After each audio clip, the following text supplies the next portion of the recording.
Everybody kind of moving towards their seat, we're going to go ahead and get started. We're going to officially call ourselves to order here today, and we'd like to thank you, everyone, for participating in our meeting here today. Some of us are right here, good old Amarilloans, and some of us have come quite a way, so welcome. We're going to start by having our invocation, so we have Miss Davlin D. House. Is that? No, I'm kidding. Pronounce it for me. If you go ahead and come on up. Everyone, please rise. We're going to have the invocation. German way is Doisterhaus, but I just say Dusterhaus. It just make it easier for you. I like it. Anyway, let us just bow our heads and acknowledge that you are with us, God, as we pray. Thank you for the participation of the Amarilloans and the area people who come because they desire what is best. We pray for the guidance and the wisdom that is needed for our mayor, the commissioners, and all employees of our city. Thank you for what they do.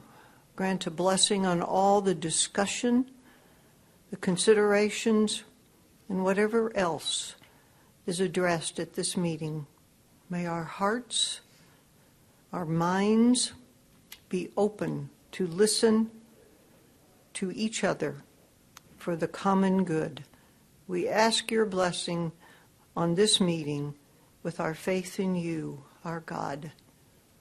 Amen. Amen. Thank you, ma'am. If you guys would, join me in the pledges. I pledge allegiance to the flag of the United States of America and to the republic for which it stands, one nation, under God, indivisible, with liberty and justice for all. And the Texas flag as well. Honor the Texas flag. I pledge allegiance to thee, Texas, one state, under God, one and indivisible. Thank you. Please be seated. You got it. No, sorry, you're here. Okay, so we have two proclamations today, and we're going to move one a little later in our agenda just because we are waiting on a delayed flight to land to make sure we have the full party here. So I think it would be good to do the Amarillo Gigabit City Cert down in front of the dais. So I'm going to ask council if we can move around there. We'll do this one, then we'll come back up here. We'll go back down one more time whenever we're ready for the other one.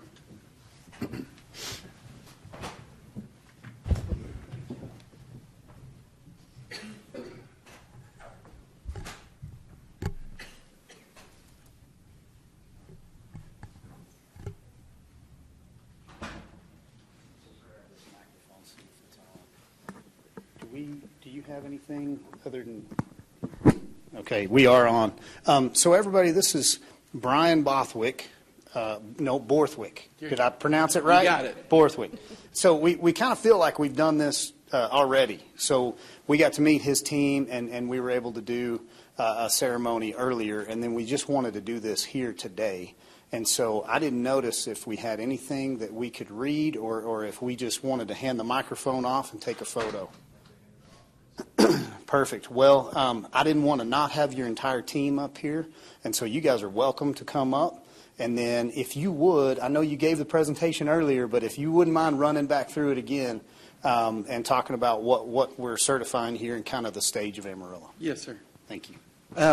Mayor, thank you, and council members, thank you for having us. But what we've done, I'm with Brian Borthwick of Vexus Fiber. 3 years ago, we embarked on a plan to build out Amarillo and privately spending $64 million to build out the entire footprint of Amarillo, which covers over 73,000 residential homes and over 4,000 businesses here in town with our 1 gig service. And so certifying this, we look at the households by the U.S. Census, and we cover over 50% of the footprint of homes built with 1 gig service. And soon to be, we'll be offering multi-gig services, which would be a 2 gig service as well as a 5 gig here in the community.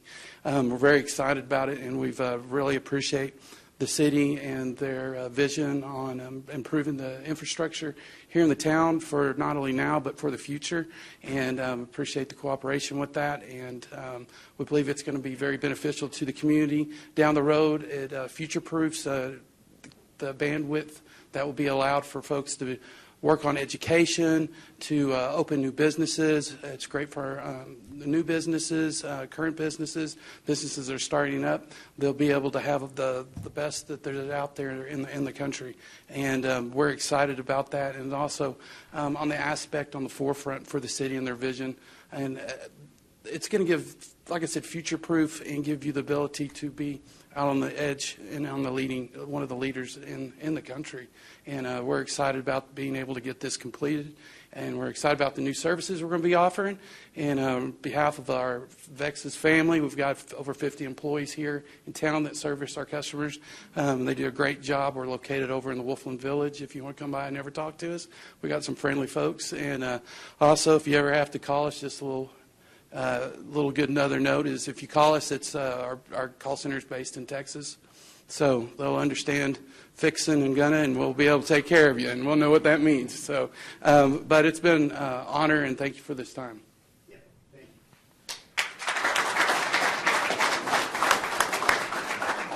Thank you, Brian. And we are going to go ahead and take a few photos with the certificate in this. And just to recap real quick, you know, over 50% of the city of Amarillo has now been infrastructured with fiber optics. And so, you know, for some of our citizens, it's important to be able to notate that fiber, you know, with some of the health and well-being and just how much we're around all sorts of different types of communications and what that can do.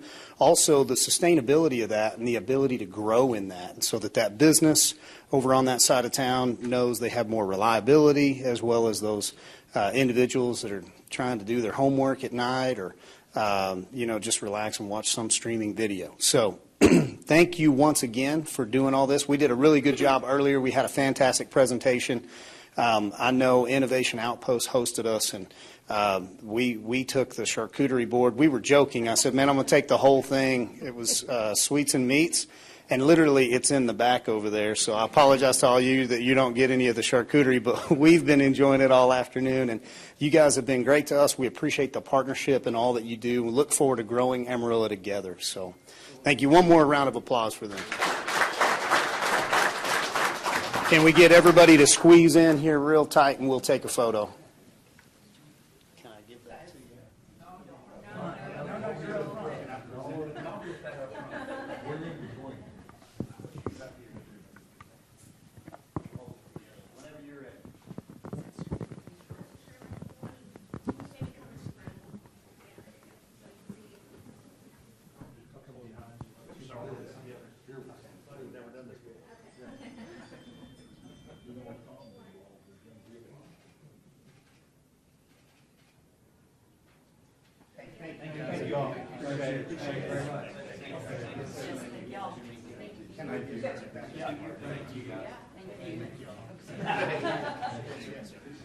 Whenever you're ready.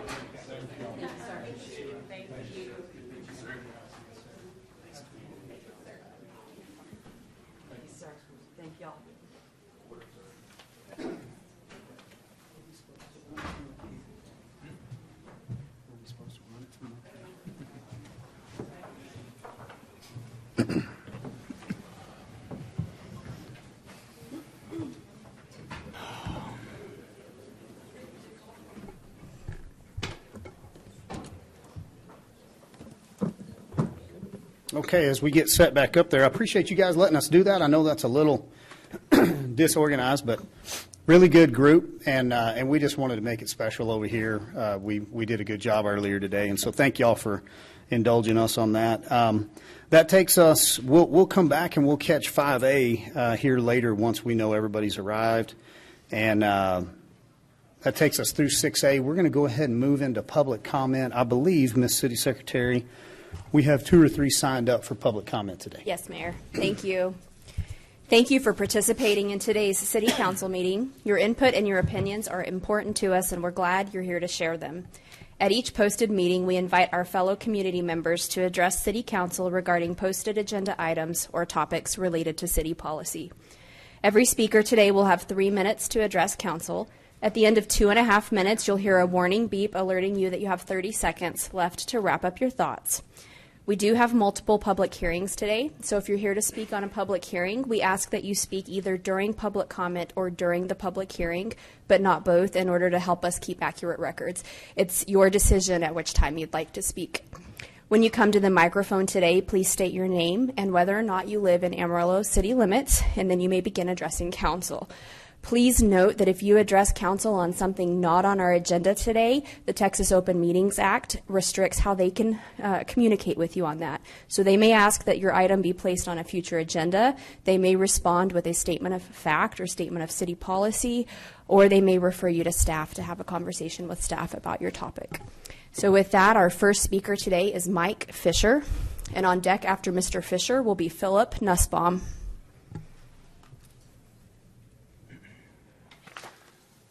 All right. My name is Mike Fisher. I live in the city of Amarillo.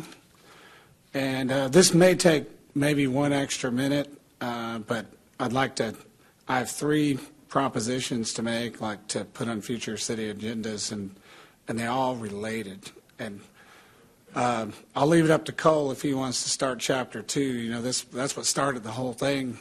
Well, us coming to council meetings, they didn't give us enough time to talk, so we just kept coming back. And that's what happened. So I'll leave it up to you, Cole, if you want to start the next chapter.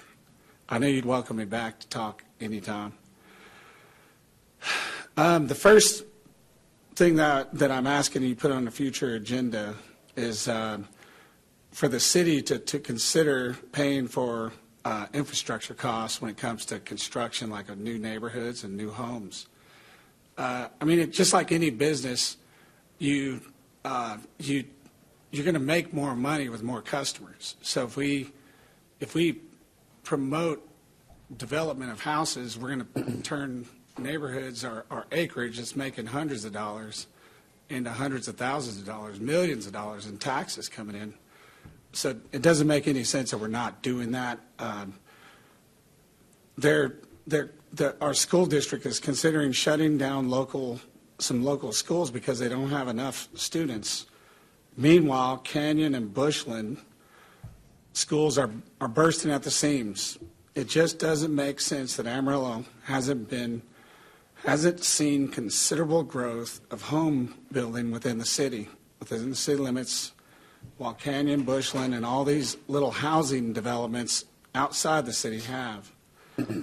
There are obstacles preventing profitability for builders to build homes and neighborhoods in this city, unless the land is or was owned by the Atterbury family or the Ware family of Amarillo National Bank. The second thing I'd like for you to consider is discussing curtailing or corralling water bill rates and water revenue spending. Water rates and drainage fees in this city make it more cost effective to build outside the city. State laws say that revenue generated from fees for services can only be used to provide for those services. There is no way we can justify the amount we're charging for water bills. And I have an example. Outside the city at McCormick and I-27, 2 miles out, I use more water than I use at my house. My water bill is over $100 a month at my house, while my business is $15 a month. And this is, I'm connected to the water service. It's a water company that provides service to 200 houses and me. And the supply, you know, the laws of economics doesn't add up here. The city supplies to over 60,000 customers, while these guys are providing service to 200, and I can get service for $15 a month. And it just appears that this city's being run on water bills and not taxes. We can certainly look into that for you, Mike. The third thing, to tie this all together, is to consider eliminating the Potter-Randall County Health Department and the Potter-Randall County Environmental Health Department. So the Health Department and the Environmental Health. With construction costs and water rates stunting growth inside the city, you would think that building businesses and expanding outside the city would be experiencing exponential growth, but it's not. These two entities are being used to hurt and stunt small business growth outside the city limits. I have many examples, but I'll use my own. After coming up here to talk at council meetings, causing dissension and controversy, I suddenly had a visit from the City of Amarillo environmental health employee driving a city-owned vehicle at my business located 2 miles outside the city on the exact same date and time that Claudette's teenage son was being interviewed by CPS at a local middle school. Our business was being served with a search warrant to inspect my septic system. I've got all this stuff to back it up if you guys want to see it. Where they found no issues and all accusations on the search warrant were proven false.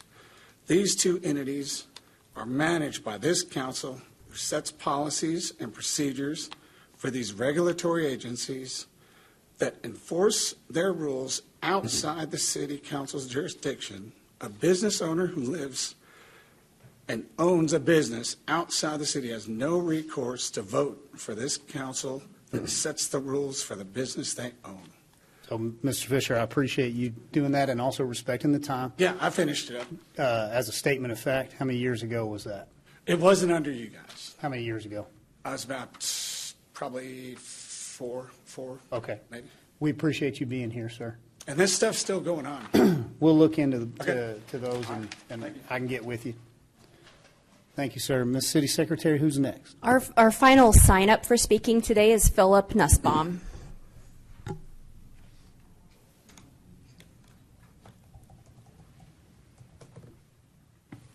Thank you guys for allowing me to talk.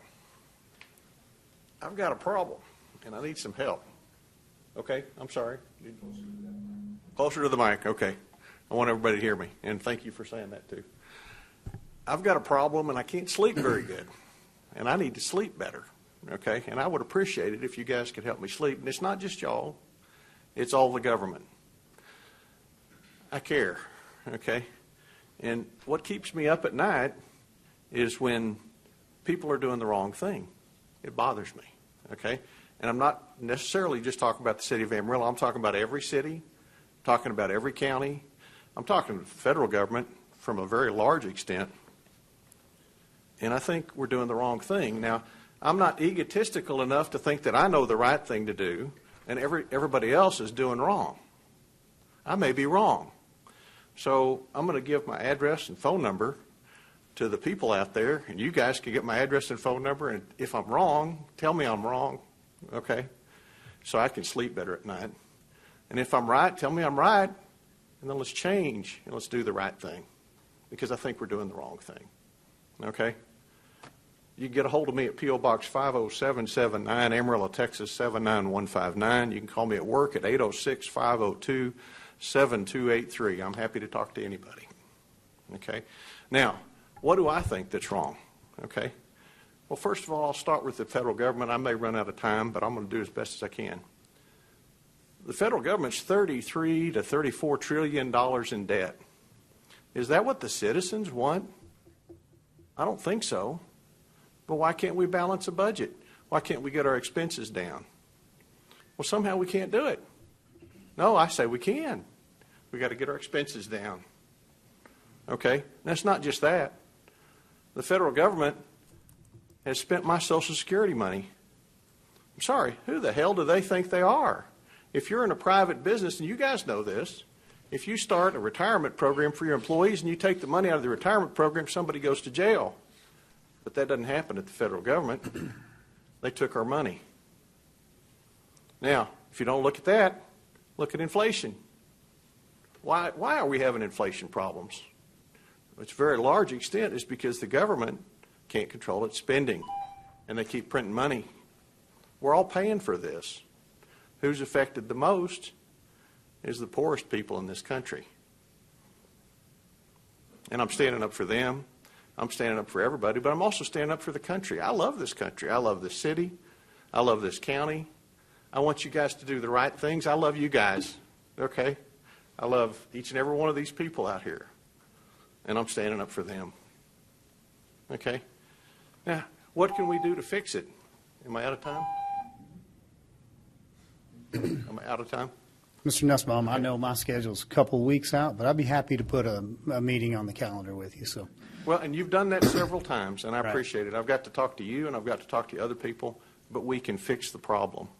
well, maybe we could. We gotta start reducing our spending. Maybe you and I could localize a conversation about a few things that we could work on here. I'm and we'll happy to just talk take to it you. I'm happy to help one you. bite at a time. I'm happy to help you. Okay. Thank Okay. you for coming up. Thank you. Appreciate you. Mayor, that concludes everyone that signed up today. Okay. I do see Mr. Skank is raising his hand here. You're welcome to come and speak, sir, and then I'll ask if anybody else would like to speak here today.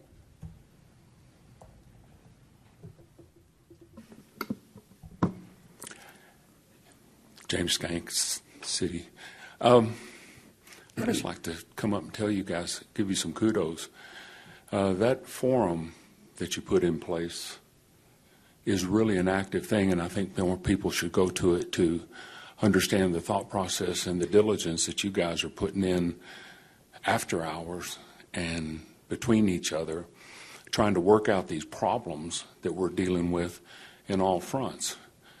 I like the fact that we're going to deal with an opportunity to get a good city manager that I believe is in-house also. And then on the sanctuary city on unborn, I think those things are important to deal with because we've got a very divided city right now in a way that, you know, we need to be more prayerful and intent on bringing people together because that's an issue nobody likes to have happen. But we can't, the source is when it happens, and it's not wanted. If we can deal with that person and that soul, we can't do it with an ordinance that does more than what SB 8 does already. I just need to speak to that. And the other factors that I think people don't really pay much attention to is how well y'all are digging in to the infrastructure problems, because you're really jumping on them, and you're trying to hold on as, you know, hold on as long as you can, because it's costing us a lot of money. The issue was mentioned about water and stuff. Well, we all know that's a drainage issue too, and there's a lot of infrastructure that needs to correlate with that. So I suggest that people that are watching, people in the audience, pay more attention. Go look for that forum on the city website and follow along with these guys after hours. And then, which one of y'all didn't want to be called? I haven't found one of you yet who doesn't want to have a text message, you know? So you've been the most open council I've ever experienced. And goodness, I got 35 seconds left. I got a song. Oh, anyway. Keep going. It's not unusual to be loved by anyone. Thank you. That last part was free. Nobody needs to tip when you leave. Thank you for speaking. And do I have anyone else here that would like to speak? Yes, sir. If you'd like to come up.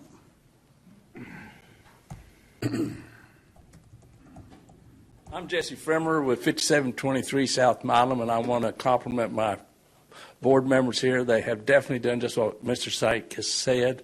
We have an open council. We have a contributing council to the needs of our city. The things I heard Mr. Fisher comment about with the school districts was addressed in the north parts of Amarillo, which has an infrastructure problem up there, to bring structure into that area of our city that's around the Carver High School, the old Carver High School. They've now opened that up area. Now then all those students will be able to stay in that area.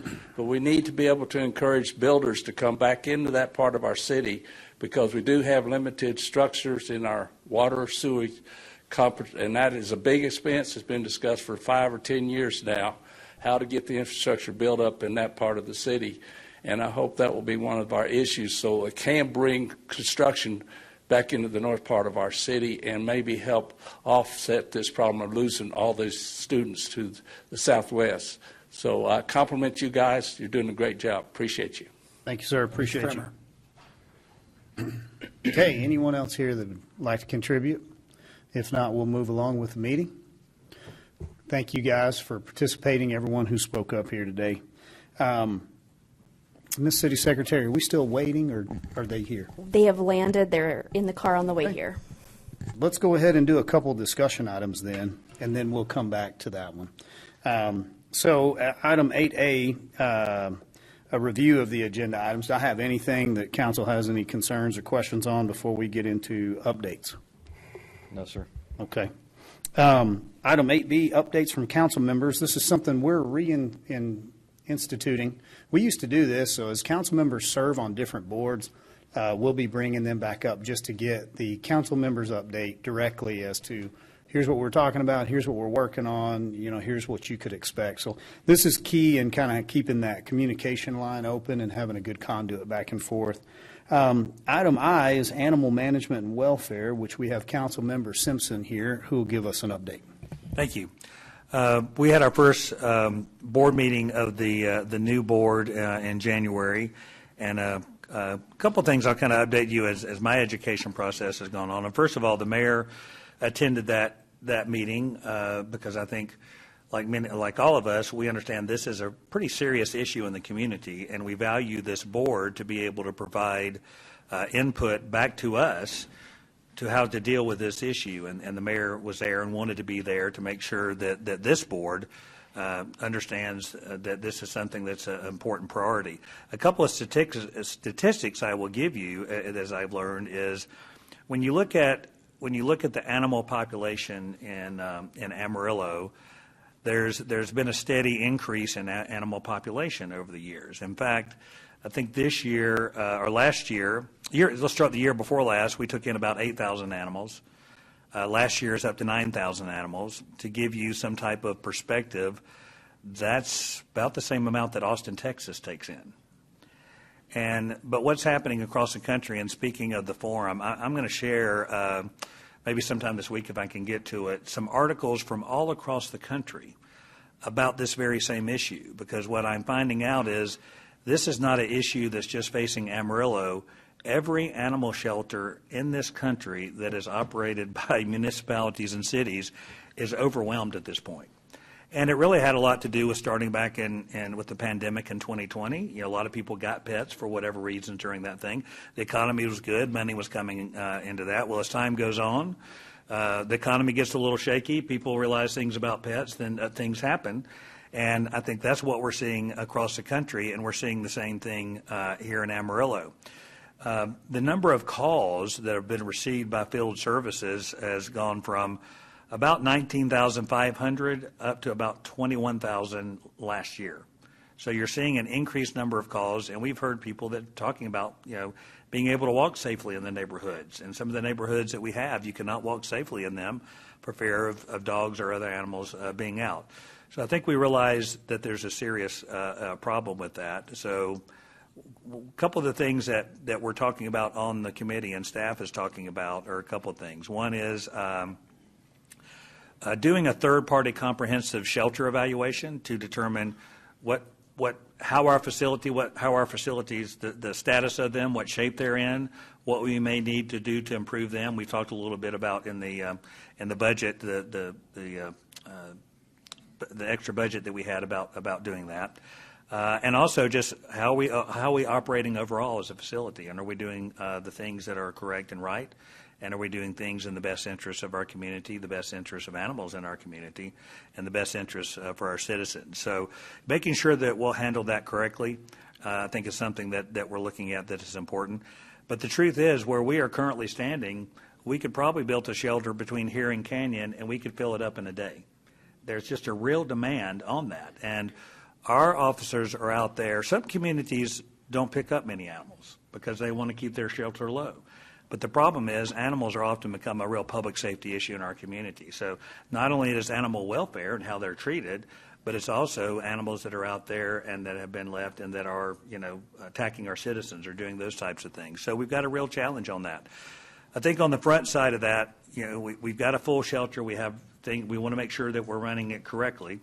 But the other thing we want to do is, what can we do as a community to address on the front end why we're having all these animals, why the problem is? Because if we don't address the front end of this issue, the shelter's still going to be full and continue to be full. And so a couple of things I think you'll see coming out of this group are things where we're trying to be proactive about, we've done a little bit of this, about continuing to facilitate and help fund those who may not be able to afford to spay and neuter their animals or do other things to be able to do that.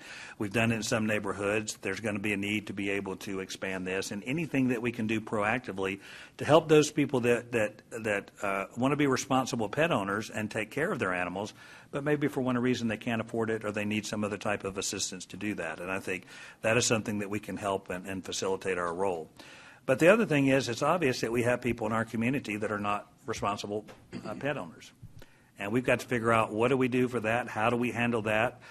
Because unless there's some type of consequence or something along with that, to encourage people to take care of their animals, then we're not going to solve this problem. So one of the things that staff is looking at is actually a review of city ordinances, looking at ordinances that are in other communities to see what's been successful and what we can do to be proactive about that. So I think you've got a great animal welfare and management board that's very proactive, that is very eager to this. The board usually met once a quarter. We're now moving that up to once every 2 months. And they wanted to move quicker because they realized this is a real issue. And I said, we need to move quicker because I think this is something that the mayor and council, I think we want to find out what's going on, and more importantly, what do we need to do to solve this? Because the longer we wait to begin to address these problems, this is a problem that's not going to be solved in a few months or a year or maybe a couple of years. It's going to be a long-term thing, but we've got to be making proactive headway on this, and I think the staff working with the board and commission will be able to help us begin to come up with a game plan that they would propose for us to be able to look at, to provide carrots out there to incentivize people to do the right thing, which I know many people want to do, but maybe they need some help. But also, you have to have the stick at times to say, you've got to take care of your animals, and there's consequences as you don't. So I think you're going to be hearing a lot of work out of this group in a lot of ways to be able to help our animal shelter be effective, and also work to make our community a safer place and hold people responsible in taking proper care of their animals. Nice. That's a great update. I appreciate that. Do I have any questions from council for Councilman Simpson? No, don't have any. Definitely a priority for this council, and I think you'll see that we'll fund some of the things that we know are going to make an impact, and then I'm a believer in the third party that will be able to educate us on a few things, and then from there, you're exactly right. It's going to take time. It's not going to take time to put a plan in place and prioritize it. It's going to take time to see those results. So thank you for that update. Moving on to item 2 here, beautification and public arts advisory, Councilman Kraft. So if you don't mind, Mayor, I'll probably sum up both of these since I sit on both boards, beautification and Parks and Rec. Echoing Councilmember Simpson's stuff, we've had a lot of turnover in the boards. We have a lot of new members. I'm really excited to see how everybody comes together and mesh and just make good decisions and work together for the community. I'll kind of sum it up. For Parks Board, looking ahead, some of the future agenda items, including discussions on different things like athletic fees, 9th Street trails, golf updates, John Stiff Memorial security, capital projects, and different highlights. So I know our next board meeting, we'll actually be going a tour of every facility as far as every park, and so that way everybody can get an understanding of what some of the challenges are and what we need to address in the future. Same on the beautification and public arts advisory board, updated to where we've had a new chairman, new vice chairman as well in that committee. appointed people on subcommittees, and moving forward with them discussion on master plan goals and future agenda items as we move forward. So a lot of new members of the board, including myself. I'm still fairly new on both boards, so I look forward to working with everybody and doing what's in the best interest of the citizens. Real good questions for Councilmember Kraft on beautification, public arts, parks, or rec? No? Okay, appreciate the update. Thank you, sir. Moving right along, we have we had the city transit bus stop. It wasn't quite ready, so we've pulled that one off in case anybody's looking at a previous Mayor, posted. Point Yes, of order, you've got Amarillo MPO at the very top I of that skipped page. that one. Yes, that is the one that I was looking for, and that is actually myself and Tom. So it was hiding at the top of the page. So thank you for that, Ms. City Secretary. So let's go back to item D, or number 4, Amarillo Metropolitan Planning Organization Policy Committee, so otherwise known as our MPO. Kick that over to Councilman Tom here and see if he can give us an update. Well, this isn't going to be near as much fun as Les's and Josh's report, because I'm going to read to you. We met last week, and that board consists of Potter County, Randall County, TxDOT, the City of Amarillo, City of Canyon. Have I missed anybody? I think that. Pretty close. That pretty well covers it. And what we're doing, working there, what we're working on, you will not see for another 5 to 10 years down the pike. But these are the things that we talked about. These are the things we're going to be doing. And I'm going to start off because we had to do a lot of times. I'm going to get started on item 3, which was a discussion and consider a resolution to adopt fiscal year safety performance targets. And these were the targets that were put out there. The number of fatalities, look at statewide and MPO boundaries, and lower 5-year average of fatalities to 3,567. The rate of fatalities, look at a statewide and lower the 5-year average rate to 1.36 per 100 million miles. Serious injury crashes. We look at statewide and MPO boundary and a lower 5-year average of serious injuries to 17,062. The next thing, a rate of serious injury crashes. Look at a statewide and lower 5-year average of serious injuries to 6.39 for 100 million miles traveled. Non-vehicular accidents and fatalities. Look at a statewide and lower the 5-year average of non-motorized fatalities and serious injuries to 2,357. That is the resolution that we passed for the fiscal year 24. The next thing that came up on discussion was to discuss and consider a resolution to adopt fiscal year 2024 transit asset management. Adopt the City of Amarillo's transit performance targets, which are 2.94% of rolling stock vehicles past useful life, 30% of support vehicles past useful life, 0% of facilities below 3 on the term scale. Item number 5 we talked about was to discuss and consider a resolution to adopt a revision to the 2023 to 2026 Transportation Improvement Program. Revision adding a project from the Panhandle Regional Planning Commission, the PRPC Ride Voucher Program, to aid underserved communities for non-emergency medical trips through taxis and ride-share companies. Our item number 6, to discuss and consider a resolution to adopt fiscal year 2023 annual performance expenditure report. Report on planning activities undertaken by MPO and the budget for the task undertaken. Number 7, long-range plan. We drafted in March, final in October. Short-range plan will be drafted in March, final in April. Starting unified planning work program for fiscal year 2025. Federal certification review moved for fiscal year 25. Update on current construction products.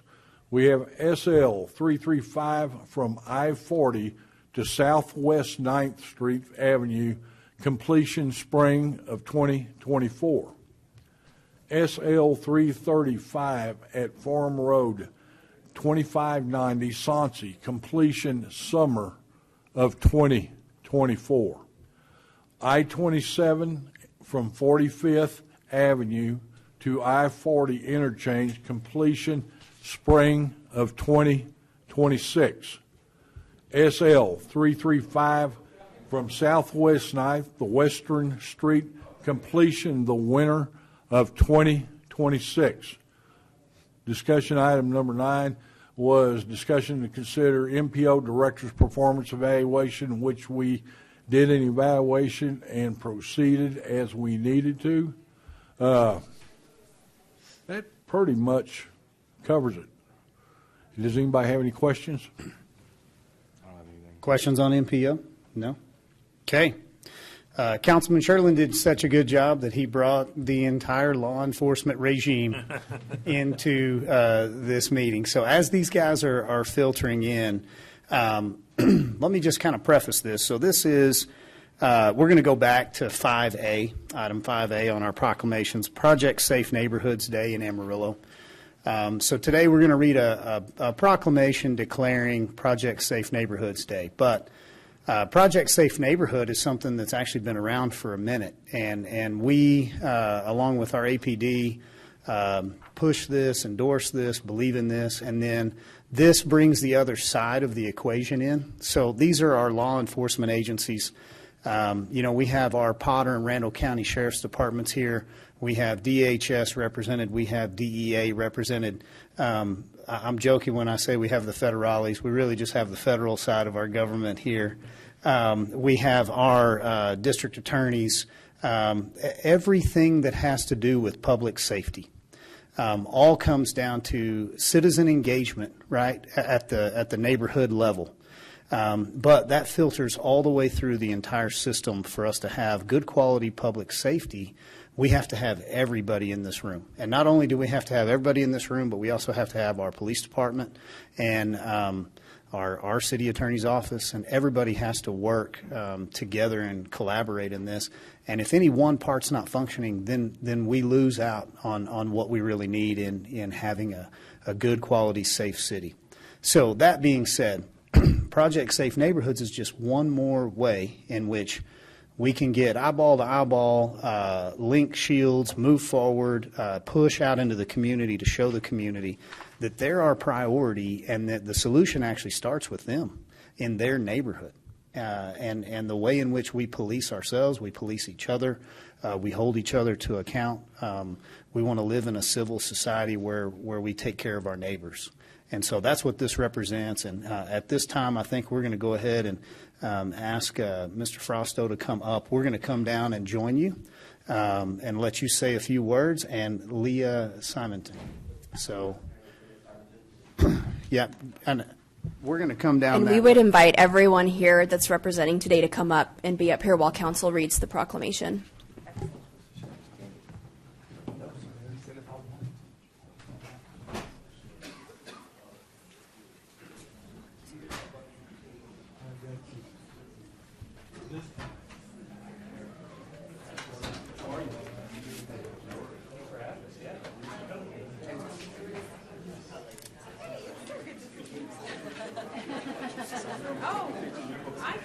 I can say it while they're up there.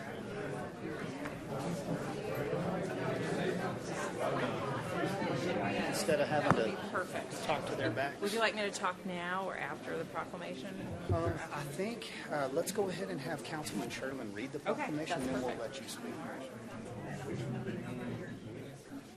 The work mentioned, we have our community outreach partners that with community service and building relationships, so Hillside Church, Family Support Services, and ISD. Okay. You thought you were going to get off the hook. You're actually going to say something here in a minute. But Councilman Sherlin, if you don't mind, I'm going to have you read the proclamation. After that, we'll go ahead and have Leah speak, and then if you don't mind, then we'll take a photo. It's with great pleasure the City of Amarillo City Council proclamation.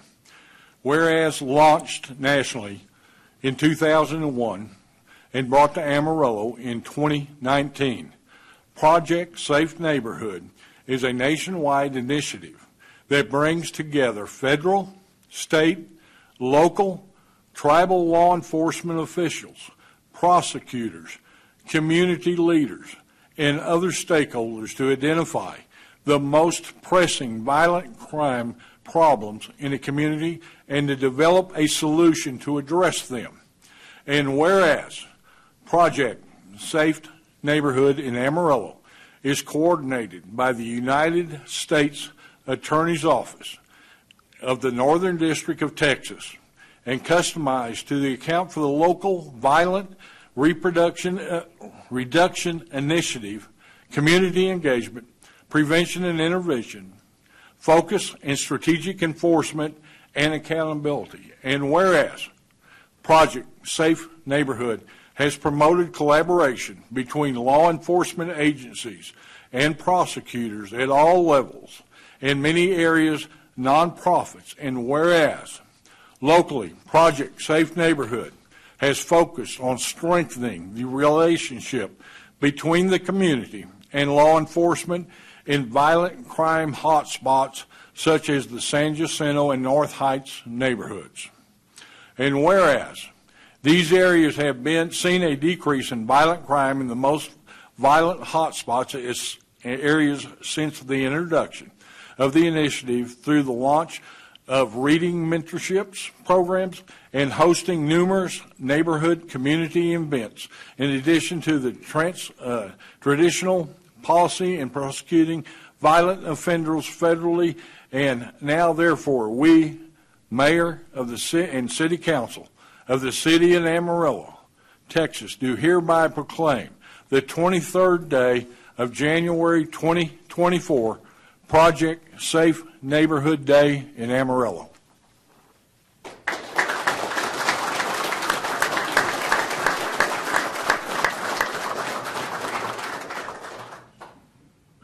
Well, I am Leah Simonton. I am the U.S. Attorney for the Northern District of Texas, and I am so happy to be here today. It actually took me an incredible amount of hours to get here, more than it ever should, so I really appreciate the City Council holding it till I could be here. I want to take a minute to really brag on the relationships with local and state law enforcement that our federal partners have, including our office in Amarillo, and with our community partners. There is no place that is better than Amarillo in our entire district, which spans 100 counties. There's no place better than Amarillo in terms of how well all of these people work together. I was just a huge beneficiary of that when I became U.S. Attorney a year ago. I have been a career prosecutor in the federal system for 19 years, so I'm a prosecutor. But when I stepped into the role of running our district, I got a chance to meet all of the law enforcement and related partners that we have in the areas that span our district, including our 5 offices in this district: Dallas, Fort Worth, Amarillo, Lubbock, and Abilene. And this was the only city I walked into where immediately, my first meeting here, I met with so many of our law enforcement stakeholders, including representatives from both district attorneys' offices, DPS, federal agencies, state, local agencies, who were all there to tell me their impressions of how things were going, have me share my vision, have me work with Josh Frausto, who is our branch chief in this wonderful city, who will talk about in a second, his efforts. He's been working with them for years on this violent crime reduction. But we're very dedicated as an office, and we always have been, with reducing violent crime in all of our cities. And we, as part of Project Safe Neighborhoods, we get money from the federal government. It's a grant system. And so we pour that into your community. And that allows us to work better with all of our partners to ensure that this community is as safe as it can be. And we keep statistics on it. We actually have a guy with a PhD who keeps statistics on violent crime reduction to ensure that we're all doing our job for the community. And we have been. But it's a fight that we're not giving up on. In fact, we're doubling down on our efforts.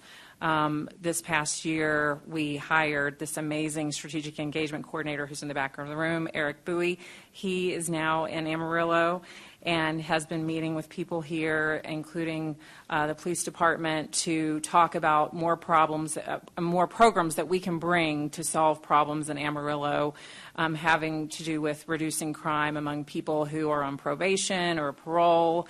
That's a program that we've had in other cities that we want to bring to Amarillo, and just working with our community partners out here in bigger ways. And I want to thank again Josh Frausto, who's been leading the charge really in our whole district in terms of being a model of someone who can work with his community. He has deep roots in this community, and we are so lucky to have him as our branch chief because he helps keep all of these people connected in this room. But I just want to give another shout out of gratitude for everyone who's in here and the role that they play. This community would not be as safe as it would be if we didn't have all of them, every single person who is standing behind me. So I just cannot tell them how much I appreciate them and how I wish every single city that we served in the Northern District was as outstanding as Amarillo in terms of what they do on a day-to-day basis to contribute to this effort of violent crime reduction and just crime reduction in general. So thank you again for this proclamation to the City Council, and I'm going to turn it over to Josh Frausto, who can say some words of his own.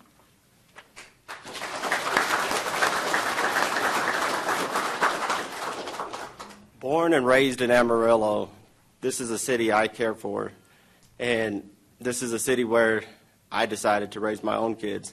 So everyone here, this isn't about the U.S. Attorney's Office or any other specific office, but it shouldn't go unsaid.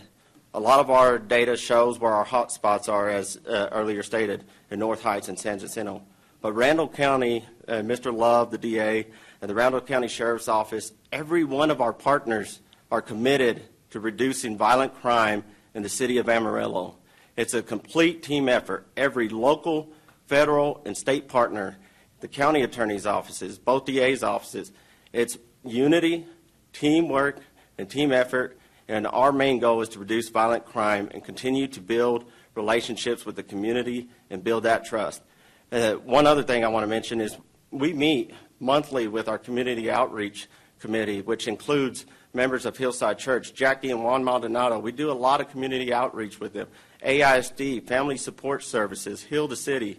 We have a lot of community stakeholders, not only on the law enforcement side, but on the community aspect. And we work as one team to do a lot of community service. We have a mentor reading program and several other back-to-school bashes and community events where we engage in the community. But our message is we're going to do everything possible to build those relationships with the community, build that trust with the community, but at the same time, prosecute the violent offenders aggressively and federally, and with every federal resource we have or law enforcement tool we have or partner we have in this city, we are going to do our best to continue to reduce the violent crime in our city. Thank you.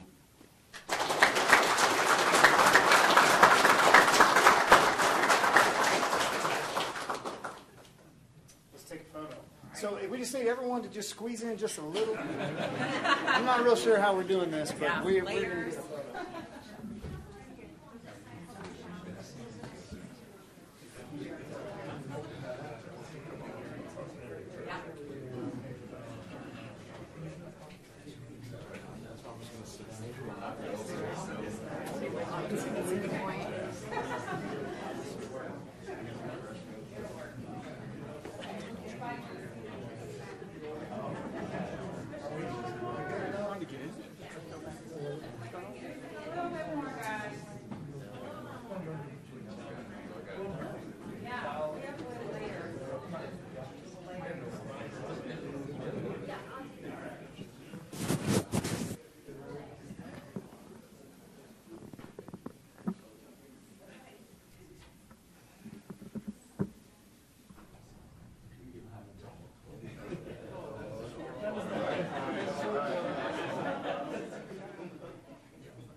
can't be in this one.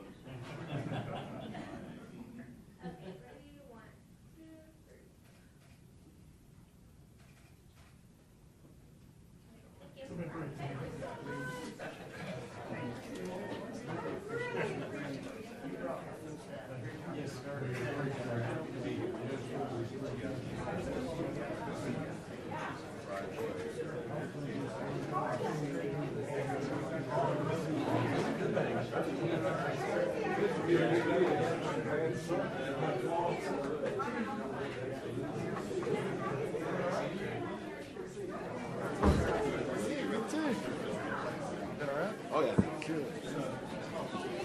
Midget mode.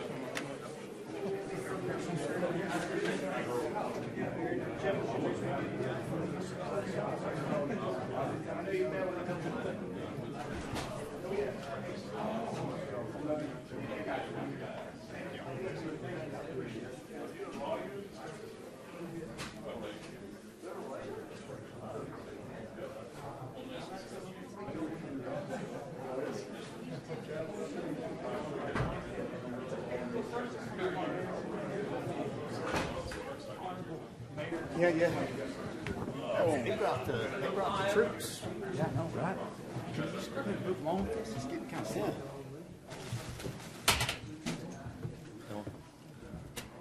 Really appreciate all of our law enforcement, public safety, stakeholders, everybody in the community that supports this. Appreciate everybody being here and you guys letting us go back and do that. We're going to push forward here. And so we completed our update. We've now caught back up and we are on to item 8C, which is going to push. We don't have the staff ready for that one. So that's the Amarillo City Transit Bus Stop. We'll have a discussion over that one next meeting.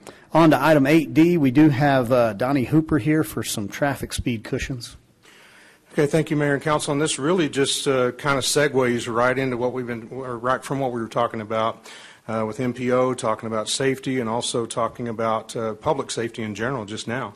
This is a perfect time for this. Wasn't planned this way, but it fits right into the mix. So the first one I want to talk about is roadway safety and speed cushions. And this is an item that we decided we needed to bring to council. We needed to do something about a process that we really didn't have in place that needed to be addressed. So the purpose of this presentation today is to discuss our traffic safety initiatives, discuss speed cushions, and also discuss future ordinance considerations to promote roadway safety in Amarillo and in the city limits.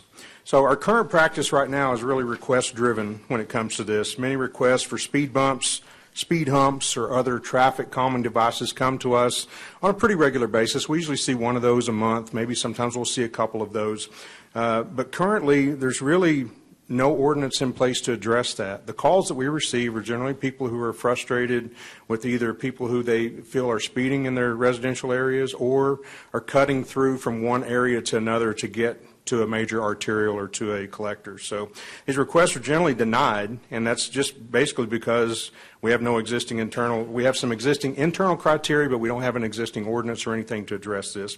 Some of the concerns that we've heard in the past and some of the things that we use for those conclusions include a concern for emergency vehicle response times being delayed because of a speed hump or speed cushion, funding mechanisms, road maintenance concerns, maintenance costs for upkeep of the devices, et cetera. Now, a new device design creates us an opportunity to evaluate our practice and look at that again and say maybe we can do something about this. We might be able to, I might add that different philosophies have changed with the staff that we have on board as well. I had some great conversations with Chief Mays, Chief Birkenfeld about their philosophy on this and how they feel about it, as opposed to some previous administration that was in place in those offices. So just for clarification, I just wanted to kind of go over the difference between speed humps, speed bumps, speed cushions.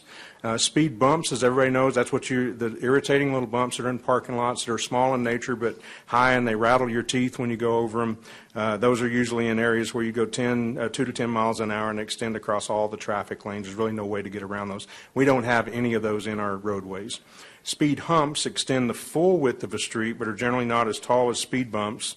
They're often used on residential streets where traffic needs to flow smoothly, but excessive speed could endanger the pedestrians or the neighbors in that area.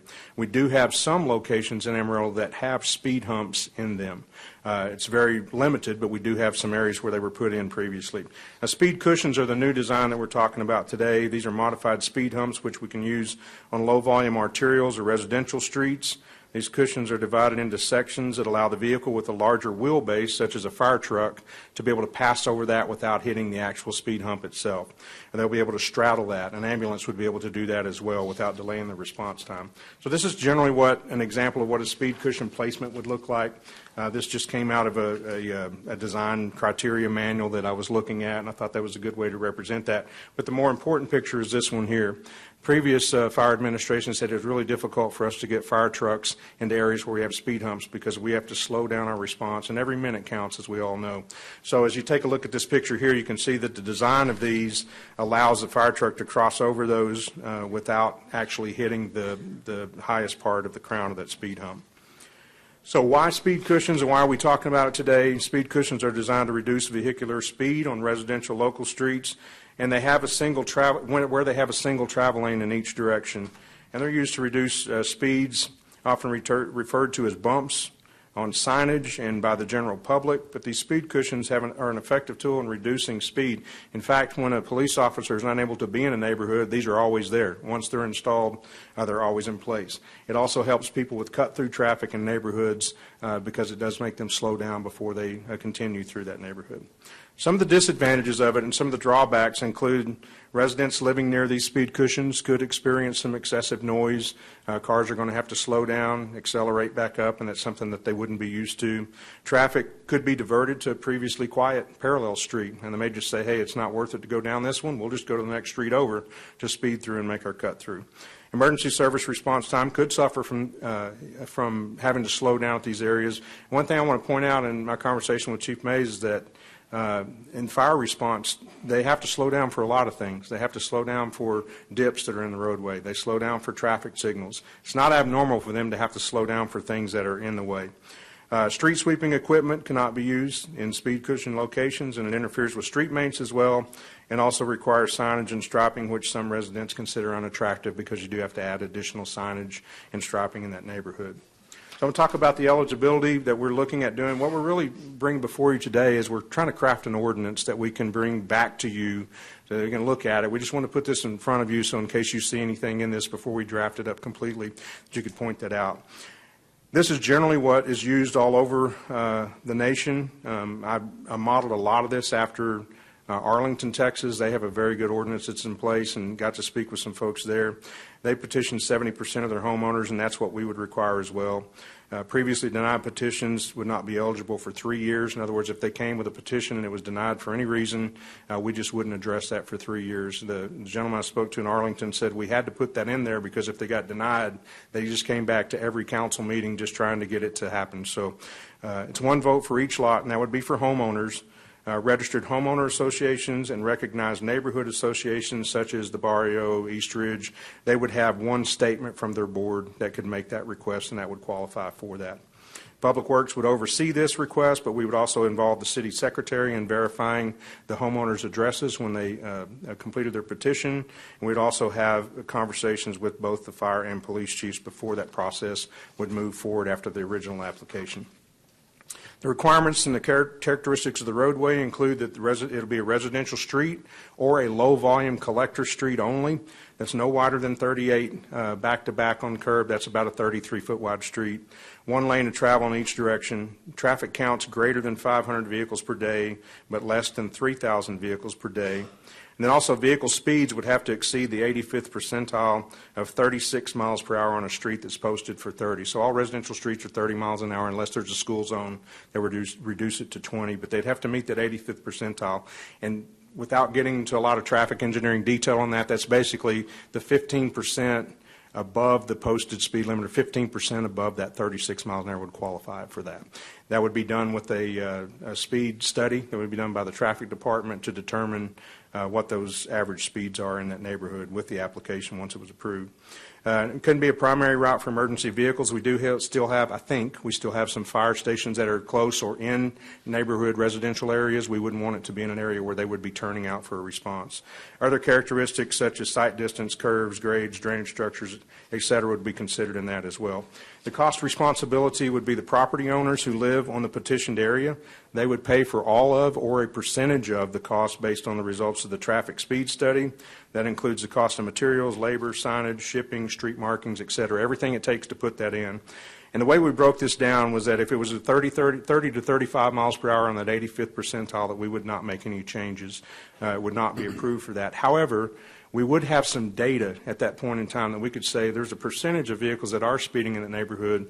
And in speaking with Chief Birkenfeld, he said that would give us an opportunity to either put a speed trailer out or send our motor unit over there or do something to curtail the speeding in that neighborhood. If it's 36 to 40, the homeowners would absorb 100% of the cost. Anything that's 41 and over would be 75% of the cost. Just some rough numbers on what it would be to put something in like this. I just got the quote about an hour ago on some of that. I've been waiting on it for about 3 days. Got the quote about an hour ago. For an average street, and that's really hard to say in Amarillo because some streets, some blocks have 20 houses on them, some of them have 35 or 40. But for 20 houses, it would be around $8,000, $9,000 total cost split between those homeowners.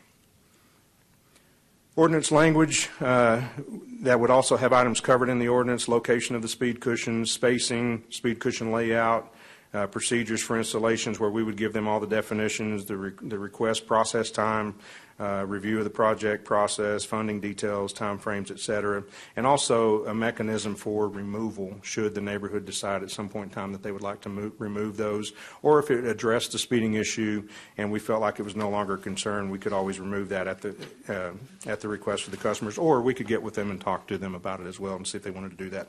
And once again, just remind you, this is our number 5 on your council pillars.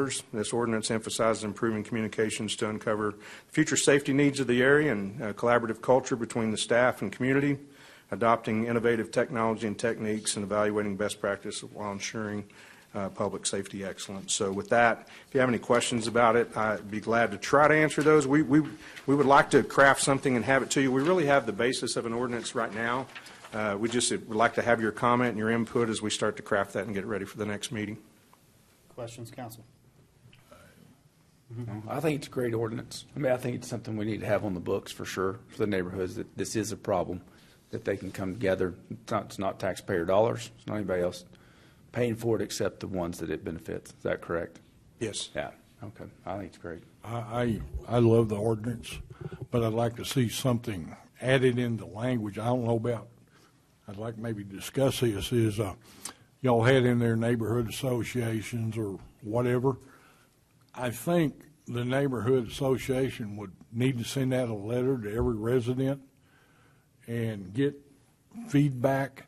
I would hate to see 2 people call a neighborhood meeting and they decide that this neighbor's going to have to pay another $500. So if we could, Donnie, word something like that would make sure all the citizens in that neighborhood would be notified and have reasonable time to respond. Absolutely, we can do that. And I think the intent was that most, if you're a registered homeowners association or you're a registered neighborhood, you have a board that would meet and the public is invited to attend those. But I think that's a good thing that we could add to it, that they would just make sure to notify the people in the area that they're having a meeting to discuss that. I think that would be very proper. Thank you. Absolutely. Thank you. Is there something that caused this to come up at this particular time? Do we have people requesting this, or what kind of brought it? We do, and I'll just give credit to Andrew Freeman. This is something that, total time here, I've been here about 6 years, and it's something that we really have kicked the can down the road on. We didn't have anything to address this. It came up last month. Andrew came to me and said, let's do something about it. Let's move forward and try to see if we can come up with something that we can have, that when people make this request, we have something solid, consistent for everybody that's making this request. So it was an internal process that took place. Yeah. And so if someone's building a neighborhood, oftentimes we see people, developers coming to want to set up a pit or something else. I mean, can a developer, before the residents move in, say this is something that we would want in our streets? Or is that something that you would have to wait until you see the speed limits or those types of things to determine? I think that's a very good thought. In general, your speed limits in a residential neighborhood are going to be 30 by ordinance anyway, but I think that's a consideration that we could look at as well and see how we could maybe craft that into the ordinance for a new development. I know in talking with Emily Kohler, we were in a meeting yesterday discussing this, or it may have been yesterday. My days have gone by, it may have been last week, but we were discussing this, and she said there are already some neighborhood associations wanting to do this, and of course with her being in the planning process, she's very excited about this, so maybe we could roll that into that for sure. And how does the payment plan work? How do we make sure that we are getting reimbursed? They would have to pay up front. The ordinance would have them pay up front before we would actually begin any of the construction on it. Okay. And we would send them an estimate. There would be a process to where we would go and determine how long the block is, how many it's going to take, traffic calming devices to put in that neighborhood, have those discussions with them, and then give them a quote on what the cost would be. So if 70% of the residents approve it, but 30% didn't want it and they're not going to pay for it, how does that work? Those 70% would have to pay for it. Okay. All right. Any other questions? No. Good discussion on that. So I think we're probably feeding back enough for you to kind of absolutely put something together. There's a few small concerns there. I think on the new development side, I don't know that you'd have traffic counts. So, it may not necessarily hit the new side, but everything else, I think, really good feedback. So, we would love to see that come back, and then I think we'd take action on it. Okay, perfect. Moving on to item 8E is Donnie Hooper as well. This is our roadway safety task force update. Yeah, so this is going to be a great discussion. I've been looking forward to this one. We've been working on this since November. The purpose of this presentation is going to be to discuss safety, our roadway safety task force mission and considerations, local and state associated with roadway safety task force findings, and discussion of options for future ordinance considerations to promote roadway safety in the Amarillo city limits. Just a little bit of a background. When I arrived here, it was the very first day that I was back. I sat down in Andrew's office and we went over expectations and goals and some different things that we had that were initiatives. And this was one of the top ones that he brought up, that we really needed to start pushing forward with this, to develop a task force and start to move forward as quickly as we could to do something about the issues that we see. And I think you'll see in this presentation as we get to the statistical data, it's pretty eye-opening how many challenges we have with pedestrians in the roadway, and the fatality numbers are very high. So myself and Chief Birkenfeld are going to give this presentation, but we formed this task force when the idea that I had is I wanted to get every subject matter expert that I could in the room so that we could talk about this from all angles. And I think we put together a fantastic group. I've really enjoyed our time together. We began meeting back in November, and I want to recognize the people that put in a lot of hours on this. And that'd be Chief Birkenfeld, Brian McWilliams, the city attorney, who's in that group as well. Michael Padilla, our Assistant Director of Public Works. Michael has a traffic background, has been over the traffic department for many, many years. Jacob Diaz is the City Marshal. Jason Riddlesberger, Director of Community Development. Cherie Kendall, and I always get that wrong, Shari Kendall, did I get it right? Thank you. Community Engagement Manager joined us for this task force because this is we're going to roll this group into her group next when we get finished with this task force. Kristen Walbach also was Deputy Director of Engagement and Innovation. She was just awesome. She had all of her notes and dashboards and all this stuff up, collecting all the data that we talked about and kept us organized and kept us moving forward. So this team has spent over 90 hours together on this project since November. We've spent a lot of time on it, a lot of time away from the group, back into the group, so that we could work towards some solutions for you, gather data, do our investigation, and look at what other cities are doing successfully. There's a lot of cities that are failing at this, and we want to look at what cities are doing this successfully so that we could bring that forward to you, make your time efficient today as you look at this and consider what we have in front of you. So the Roadway Safety Task Force mission was to prioritize the safety of all community members on our roadways, where all pedestrians and motorists can navigate our roadways safely. We wanted to utilize thorough data, and we have a lot of data that we went through, to analyze that, to identify and address specific safety concerns on local roadways, ensuring a targeted and effective approach to this ordinance. work closely with local law enforcement agencies to enhance enforcement measures and promote a culture of compliance with traffic laws. I will say that one thing that came out of this task force was in about week 3 of it, we combined the marshal's office with the APD's office. They started going out and looking at some of this stuff and working together on the ground to try to bring back some solutions to us. And also were effectively making arrests out in the streets where some of these issues were occurring out there. So that was a great thing to come from that. And of course, to commit to continuous improvement by adapting strategies based on evolving safety data, community feedback, and emerging technologies. One of the key members of the task force, of course, is Chief Martin Birkenfeld. He led us through the statistical data and research findings, and he'll take you through that now, injuries and fatalities in Amarillo and in the state, and then I'll come back up and wrap things up after he gets finished. Thank you, Donnie. Unfortunately, I have bad news in this area, and it has to do with the number of deaths of pedestrians in our city. It's steadily going up. This is kind of an overview graph that shows the number of pedestrian crashes in blue and the number of fatalities in red. And then we also included bicycles because we felt like that was an important thing to address because they share some of the same spaces as pedestrians.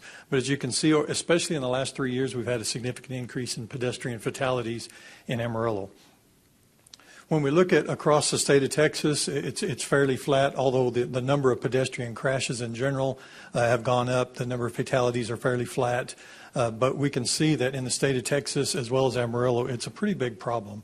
Unfortunately, in Amarillo, this kind of breaks it down a little better, where you can see exactly what's happened with fatalities in general.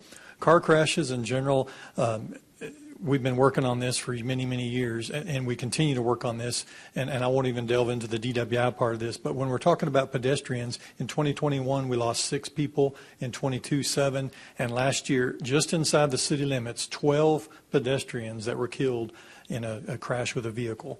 So it's definitely a problem that's on the increase as our traffic counts continue to increase, especially on our main roads. We don't expect it to get better unless we take some kind of action to help deter people from putting themselves in positions where they're crossing not at a crosswalk or they're standing in an area that's inherently dangerous, and that's what we hope to address here. This is kind of hard to see, but what this incidence map shows is pedestrian crashes in Amarillo, and it shows the locations. And if you kind of get real close to it, you can see a whole lot better. But most of the pedestrian crashes occur on the main heavily traveled roads. We occasionally have some in the residential areas, but these types of crashes occur in the main roads, again, where generally people are either standing in a hazardous place, standing on a median, crossing without paying attention to the traffic signals, or crossing not at a crosswalk. And that causes a crash. We just had a similar incident just down the street on 3rd Street the other day, or I think it was yesterday, actually. It's very dangerous, and so we have to consider how can we put a little more regulation in place to help encourage people, like Donnie said, to follow traffic laws, but also give us, as police officers, the tools to actually force people to follow those traffic laws for their own safety. Our concern for public safety, despite the stable overall accident rates in recent years, we're witnessing a dramatic increase in pedestrian fatalities. I've already kind of touched on that. And I didn't put this wording in here, but you've heard this before. It's a clear and present danger, and it is to our public safety, and we see it with the data, and we see it with the crashes that our police officers are going to every day. There's definitely a problem with pedestrian safety. So our recommendation is that we have a strategic implementation of some proactive safety measures to help address this and curb the rise in fatalities that we're having in Amarillo.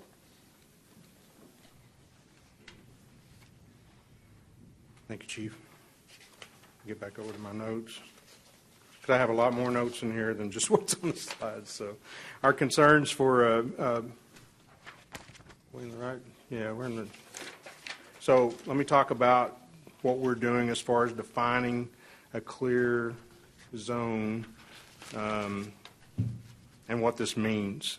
One thing to remember, and I think it's key that he pointed this out, is that there's 16,250 investigated traffic accidents, and 31% of those were fatalities of pedestrians, and that's a lot. 31% is an awful lot. So as we look through this, it kind of gives us an idea of where we want to go and what we want to look at and compare it to other cities and what they're seeing. Ours is very high compared to others. One of the ordinances that we looked at is the city of Dallas, where this ordinance says it makes it a crime to stand or walk on a median, measures 6 feet or less. By the way, in all of our medians are pretty much in the center medians are less than 6 feet. In areas where no median exists for roadways designated as divided roadways or in an area designated as a clear zone. Now, there are exceptions for people crossing the street in other situations as well. Critics have actually sued the city of Dallas, claiming it's a violation of First Amendment rights to free speech. But a U.S. magistrate issued a recommendation against the proposed injunction and stated that, and I think it's the key word, is that this is too narrowly tailored to violate the First Amendment. A second example would be out of Lee County, Florida. It's very similar to the Dallas ordinance, was challenged in court as well, and this judge, a county judge, used the same wording. Any restrictions on travel of the ordinance may have narrowly tailored and allow for ample alternatives. Further, that the restriction on travel in the intersection allows for ample alternatives to support the government's interest in public safety in both pedestrians and vehicle traffic. That ordinance in Dallas and this one in Lee County, basically what it is, it's just not on the median. You can't be on the median. Other than that, you can still be on the sidewalks. You can still move around. You can still do the things that you were doing previous to the ordinance. So, and all of these ordinances, by the way, we have an ordinance on the book now where you cannot be in the roadway. So they've already been acting on that. There have been several arrests over that in the past years. One of the other examples is Coral Springs, Florida. We talked about this ordinance a lot. This is a lot more restrictive, but yet still does a very good job avoiding violation of civil rights. Prohibits any kind of solicitation at the 15 intersections in Coral Springs. And to give you an example, they have a total of 85 signalized intersections in Coral Springs. We have 274 here, so we're a lot larger here than they are. But they identified 15 out of their 85 that either had fatalities or severe injury accidents, things like that, that they deemed as dangerous intersections. Their ordinance was adopted back in 2013, and it prohibits right-of-way solicitation, not specific to panhandling on certain major streets. So it's anything that is in the roadway or near the roadway. And it also states that there should be no approach of vehicles from a sidewalk that's next to that. So you can still be in the sidewalk, you can still traverse, you can still stand, you can do all that, but you can't approach a vehicle while you're on the sidewalk as well, within 200 feet, linear feet of that intersection or where that signal is. A database methodology focused on major intersections where they considered them to be the most dangerous, as I mentioned earlier. So our recommendations for an ordinance on this, should we move forward with an ordinance, is option one would be one that's similar to Dallas, which I just described. Again, it's kind of the most conservative approach, but also the most defensible approach. It has a clear zone, nothing in the islands that are 6 foot in width or less. You can't be in the roadway. And the area is defined by measurements behind the curb for approaching vehicles. You could do that as well. You could give a distance of 3 or 4 feet or whatever you wanted to put in there to enhance that ordinance if you wanted to. And it would be for all streets that are in the city. Anyone stationary on an island or in the roadway or approaching vehicles in the defined boundary would be in violation of that ordinance.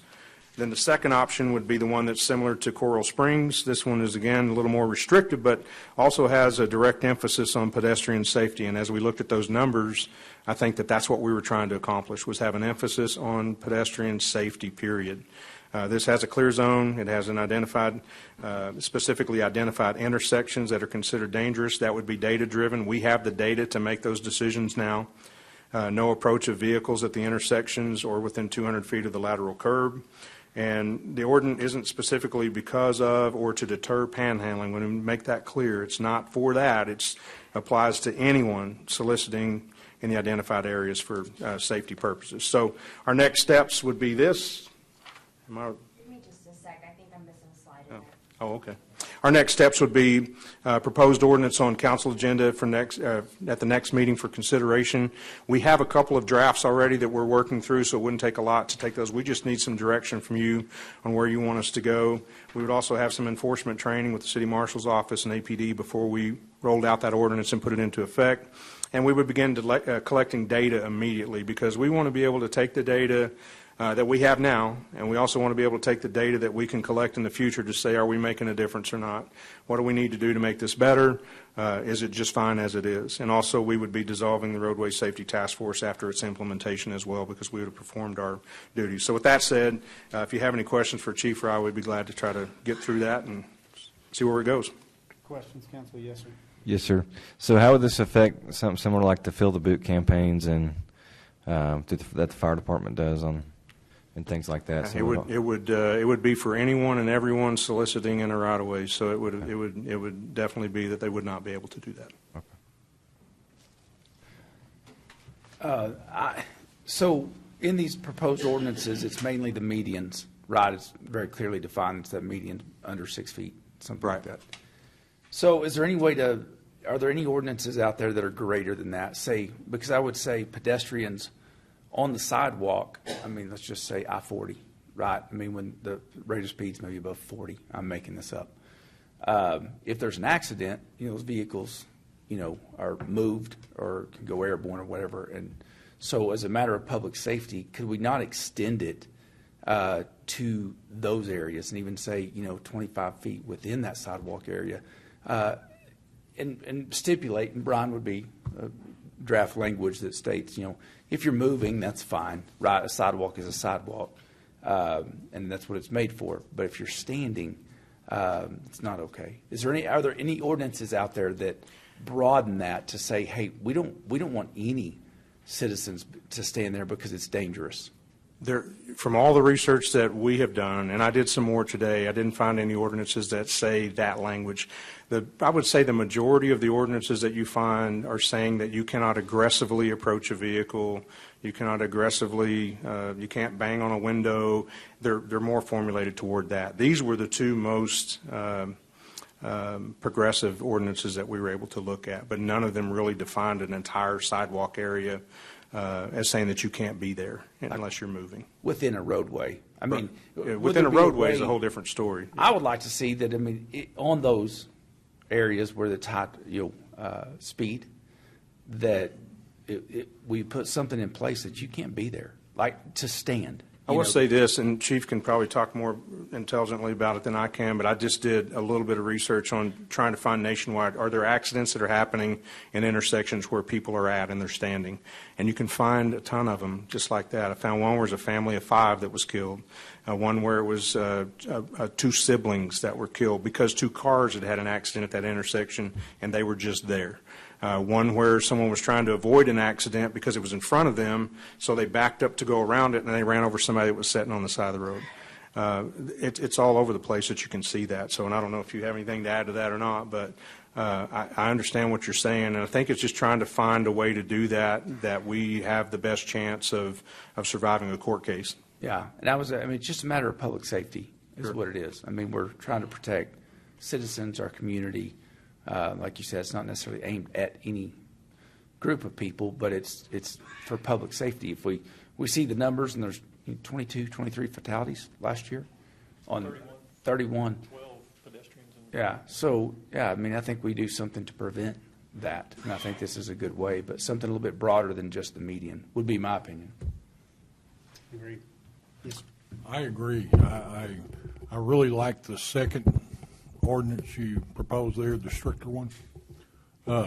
Main thing is that we can enforce it and make sure it's enforced and people are made to leave or ticketed is the only thing I want to make sure whatever we do, we can do that with. Yes, sir. One of the things that we did talk about in several of those task force meetings was the ability to be an officer and drive up and not have to go through a checklist of all these things. Just be able to see it, know that that's illegal in the ordinance, and take action. That's probably the best path forward as far as enforcement is concerned. Good. What's the most, if you look at our pedestrian accidents, what's the most common cause? The most common cause is crossing not at a crosswalk. So in other words, being in the roadway, either walking parallel or horizontal to the roadway, and there's no legitimate reason for it. Even if there's not a crosswalk, the law requires you to cross near an intersection, and the bulk of the crashes involving pedestrians are where they're not at an intersection crossing. They're in the middle of the road, either crossing or walking along the roadway. And I guess there's really not a ordinance that you can. When people are, they're doing that. I think these are needed, but I guess I was just trying to see if there was something else that needed to be done or what was most commonly. But I don't see where this would necessarily prevent that type of fatality. No, there's already laws in place for that, and Okay. we made over 200 arrests last year on people who were just blatantly violating that, being in the roadway. What this helps us with is those cases where, like Donnie was saying, the person's just standing in the median for whatever reason, and at any moment, cars cross over those medians. And we did have 2 of our crashes. One was a fatality last year where a car went off the side of the road and ran over a person who was most likely there just stationary, and the other one wasn't a fatality. It was at I-40 in Grand, but similar circumstance. A person was standing near the roadway in a median area where they shouldn't have just been standing, and they got ran over. And are we having many groups that do the fundraising? I guess they have to get approved and licensed through that, but are people still doing that a lot, or is it? There's 2 that come to mind that consistently apply every year, so it's not a great number, and it is unfortunate. But, my belief is that there's other ways to fundraise that are safer, even if you're in the public interest. A group that I'm a part of goes out to a local mall and talks to cars, which are moving much slower, and they can set out a space where they can be barricaded off and still be able to raise money without getting out into the traffic lanes. Thank you. I do know on the Fill the Boot campaign, I did reach out. And we've started communicating on what are the other things that we can do that are beneficial for that, but then don't require us to be in the street. And as you know, I mean, those are firefighters that are trained and they've got on safety vests and they know how to be in that. But it does allow for that open door of, well, if you let them do it, then you need to let everyone do it. And so I think we do need to close that door, but just because I believe, like you, Chief, there's other ways that we can facilitate those fundraising efforts, and I think they're going to be really good. And then I would ask for a little clarification, Mr. Hooper, on solicitation in either your second or your third recommendation there. What qualifies solicitation on that, or is that pretty broad? Pretty broad. I mean, right now, it's just fact-finding. We're wanting to see what you're wanting to do. We can define that in the ordinance, exactly what that is. Some people call it solicitation. Some people call it begging. Some people call it, there's all kinds of different terms that we can put in that ordinance. But basically what we were trying to do by putting it in this presentation today was just kind of covering every base, that anything that would require you to be in the roadway to do that would be something that would be illegal. I think council probably in favor of everything that you're working towards there. I think we probably, if I'm hearing a couple of my council members correctly, we don't want it to be so customized that we have an individual who's like, well, yeah, but that's on a 6-foot island and this island's 10 feet. So here's my 2 kids and my chair for the afternoon. So I think if we can make the intention of it applicable in all settings, that's probably what we're going for. Okay. Anything further for Mr. Hooper, gentlemen? No. Hey, real good. Appreciate you guys and your work on this. Thank you to the task force for putting in the time. Thank you very much. This is needed. Thank y'all. If we can, we're a little after 4:30. I would like to, I'm going to go ahead and ask if I have any future agenda items, and then I think we're going to go ahead and take up consent, get that taken care of, then we'll take a break. Item 8F, do I have any future agenda items requested from any council members? Would it be valuable to perhaps someone from the school district to come update us on what's going on with the school district as far as population, school closures, what they're looking at, and again, what the trends are, what's causing them, and again, to the point earlier, I mean, what's causing this from their perspective? And I don't know, is there some, I know we're working on, encouraging more development on the north side, expanding the water and sewers and those types of things. But I just wonder if it might be beneficial for us to get an understanding of what is going on with AISD, what's causing this, and is there something we could be doing, or exactly what's the cause of this? So. Okay.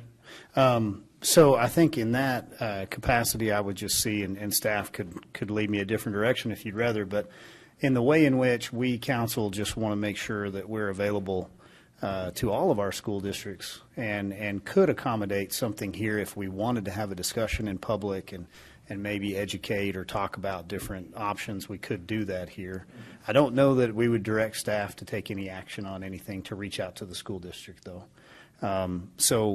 Councilman Simpson, are you comfortable with that, just in kind of using our microphones to make sure that school districts know we're available if we can help? Sure, and if we want to reach out and ask them to come, that's. Anything from staff that doesn't allow for that, in kind of our course of action here? No, I think that's probably appropriate. If council wants to have a public discussion here, we could try and keep it maybe a little shorter than their typical presentation, just the highlights that might be beneficial. But if council wants to direct me to, I can speak with Mr. Loomis to see if he has availability coming up for a meeting. Okay. Why don't we do that, Councilman Simpson? Let's see if Mr. Freeman would go ahead and speak with Mr. Loomis and just see what their reciprocation would be on that, and then how we would facilitate that would just be as a discussion item. Yes, sir. Yes, sir. Could do that. Thank you. Okay. Thank you, sir. Anything else? Future agenda items? No, sir. No other request at this time. Let's take up our consent item. Number 9, do I have anything that anyone would like to pull from consent before voting? I do, sir. Okay, Councilman. I'd like to pull item 9GG and have staff contact the venue board. I was contacted by the venue board yesterday that says they have plenty of money and wanted to know why we were using new funds. So I would like to have that discussion with staff back to the venue board, and maybe if they're willing to pay for it, I'm willing to take it. So Sure. they've already, from what I understand, they've already got the money and everything else. And Mrs. Storrs, I think our intention would be to go ahead and pull that Sure. and then take a motion on that separate. Okay, perfect. I was going to say, I can answer some of that for you today as well. Okay. Okay. Yep, we'll have you right back up. Thank you. Okay, so I'm good with pulling 9GG. Does anybody have anything else they need taken off before we take a motion on consent? No, sir. No? Okay, we'll take up 9GG when we return. Would entertain a motion on consent with that exception. I move to adopt the consent agenda as presented with the exception of 9GG. I'll second. Okay, I have a motion and a second. All in favor, please say aye. Aye. Any opposed? Motion passes. We will take a 15-minute recess and be right back here to take up 9GG. Thank you.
Yes, thank you, Mayor and Council. I wanted to provide a little bit more information related to this item. So there was some discussion that the venue district has mentioned that this is something that they can help pay for. So in the current year's budget, the venue district has approved $615,000 worth of funding towards 2 projects related to Civic Center. One is the turf project, and one is for a dasher wall system. One item's today, and then I think we'll have the next one on the next council meeting. My understanding, the bids have come back, and in total between the 2 projects, we are about $160,000 over what the venue district had approved in their budget to pay for. These both are eligible items for the venue district to pay for them. Our concern at this point is the timing of these projects because they have to be scheduled around the use of that facility to get these knocked out before like the next season start for hockey and for football.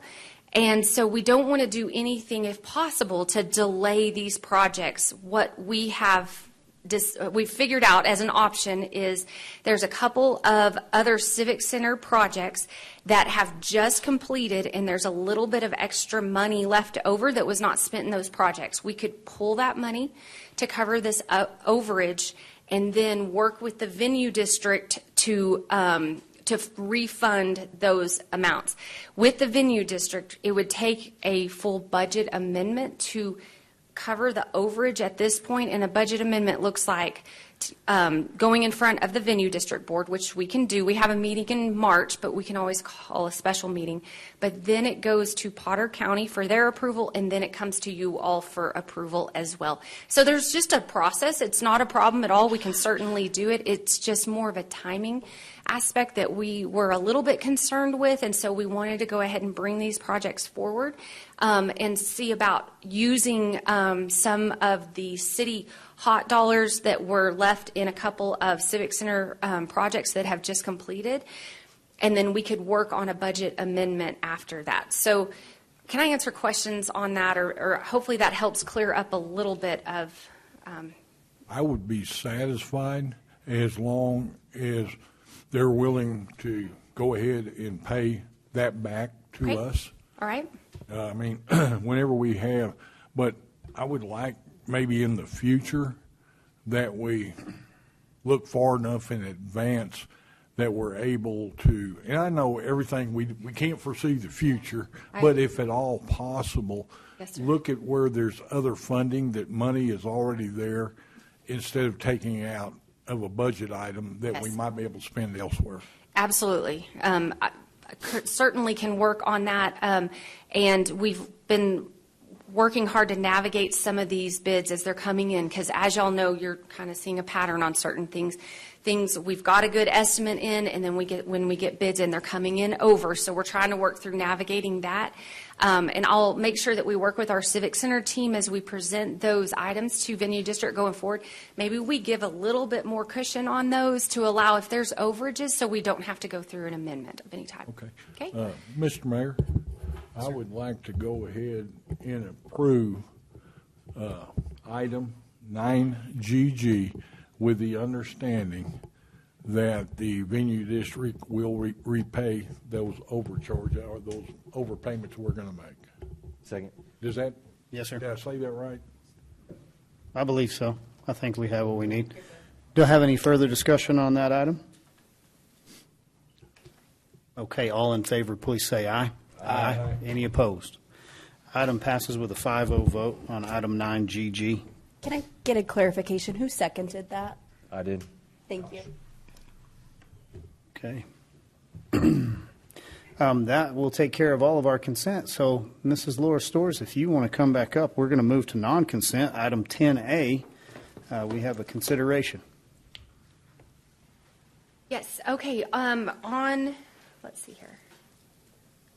Steph, I'll let you get to me. Trying to get you Nope, there. you're good. There you go.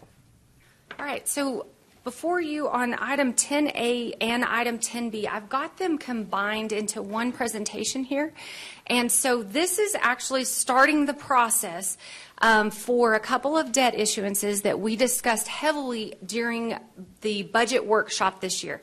If you'll remember, we talked about doing a debt issuance of $13.3 million approximately to help fund street projects. And that looks like a few things. We've got some more detail for you all if needed, but part of what some of the funding is going towards is the overpass project. So it's a matching amount that we're getting a large amount of federal dollars in order to help get a big project completed, and there's a local match piece, and some of those dollars are coming from this debt issuance.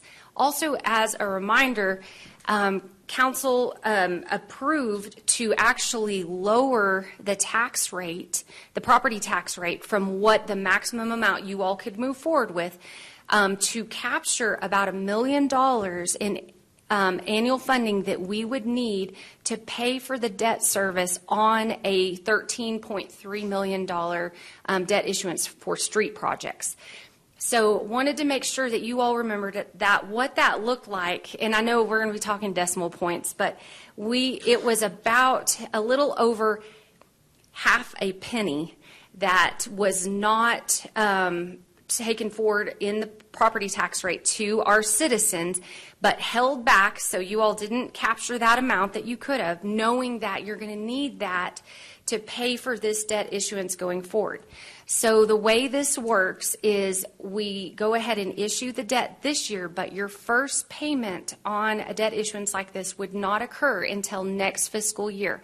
So what we would do during the budget process this year is say, okay, the tax rate's going to have to adjust to absorb this annual debt service payment. So that little over half a penny that you all did not put on the property tax rate this year, we would bring that back this next budget cycle and say, okay, we need to use that now to pay for this debt service going forward. Any questions on that? I'm hoping I bring back a little bit of your memory and how we did all of that. I hope that makes some sense on that piece. It does. I have a question on the INS side. Yes. So does that half a cent go to the INS side? It does. That's a great Okay. question. So it doesn't factor in the 3.5% of available increase? That is correct. Either way. Now, what we did as council is we pulled it down because we wanted to maintain the total that would have normally been spent. Yes. But in order to do it, we pulled that over to the INS side. So the only real parameter was the one that we imposed on ourselves, right? That is because correct. it wouldn't have counted on the 3.5%. That's correct. So y'all did not put it on the O&M this property tax session, and then you're pulling it instead down next year. So this next property tax round onto the INS side. Yes. Right. Yeah. I just wanted to make sure we had it all clear. Yes. So, and please stop me if you've got other questions, but the way this works, so these two debt issuances, the second one that I'll be talking about, it was $3 million, and we have a tenant out at the airport that is leasing one of our hangars, and we're needing to do some improvements to that hangar. And so in order to do that, we discussed doing a $3 million debt issuance. And Mike Connor with our airport team, he had said that he would pull that out of some of the advertising dollars that they were spending annually to cover that debt service. That debt service looks like just a little over, and I'll show you here in a second, but a little bit over $250,000 annually.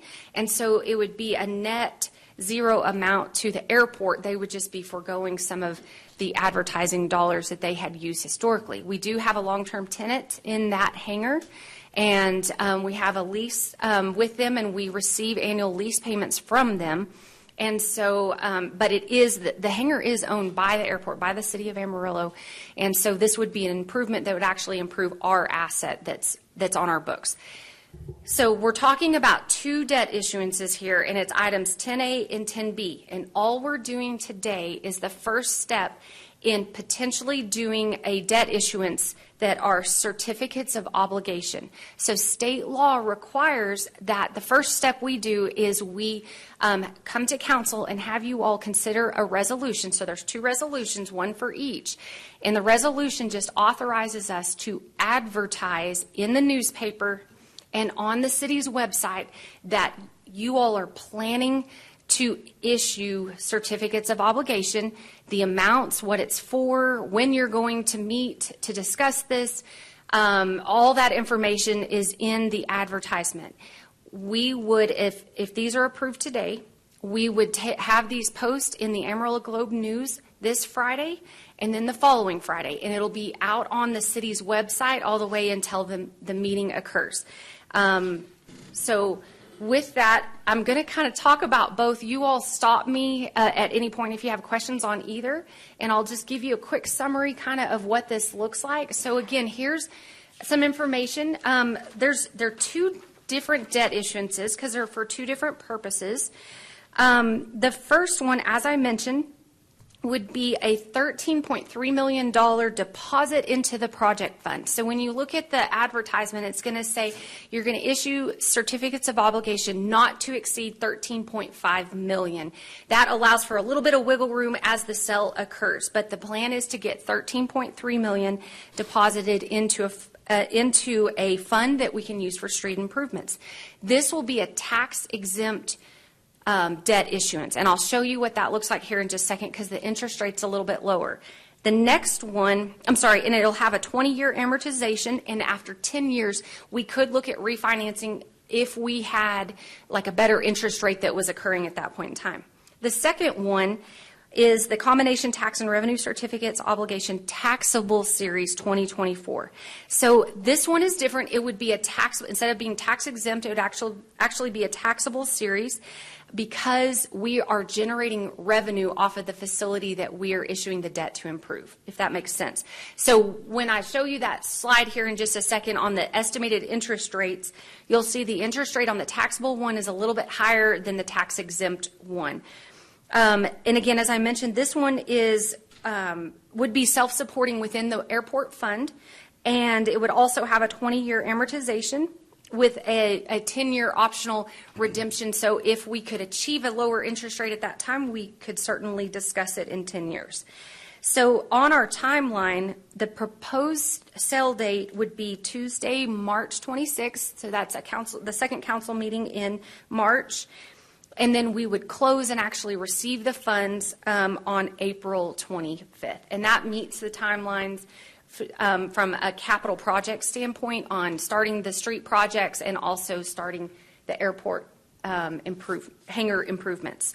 So what this has is it has the two proposed debt issuances side by side here with the amortization schedules over the 20-year period. So it shows you the principal and interest. You'll see it is estimated the true interest cost on the street issuance would be about 3.8%, so 3.8% interest, and it would be just under $1 million in annual debt service, closer to about $966,000 annually.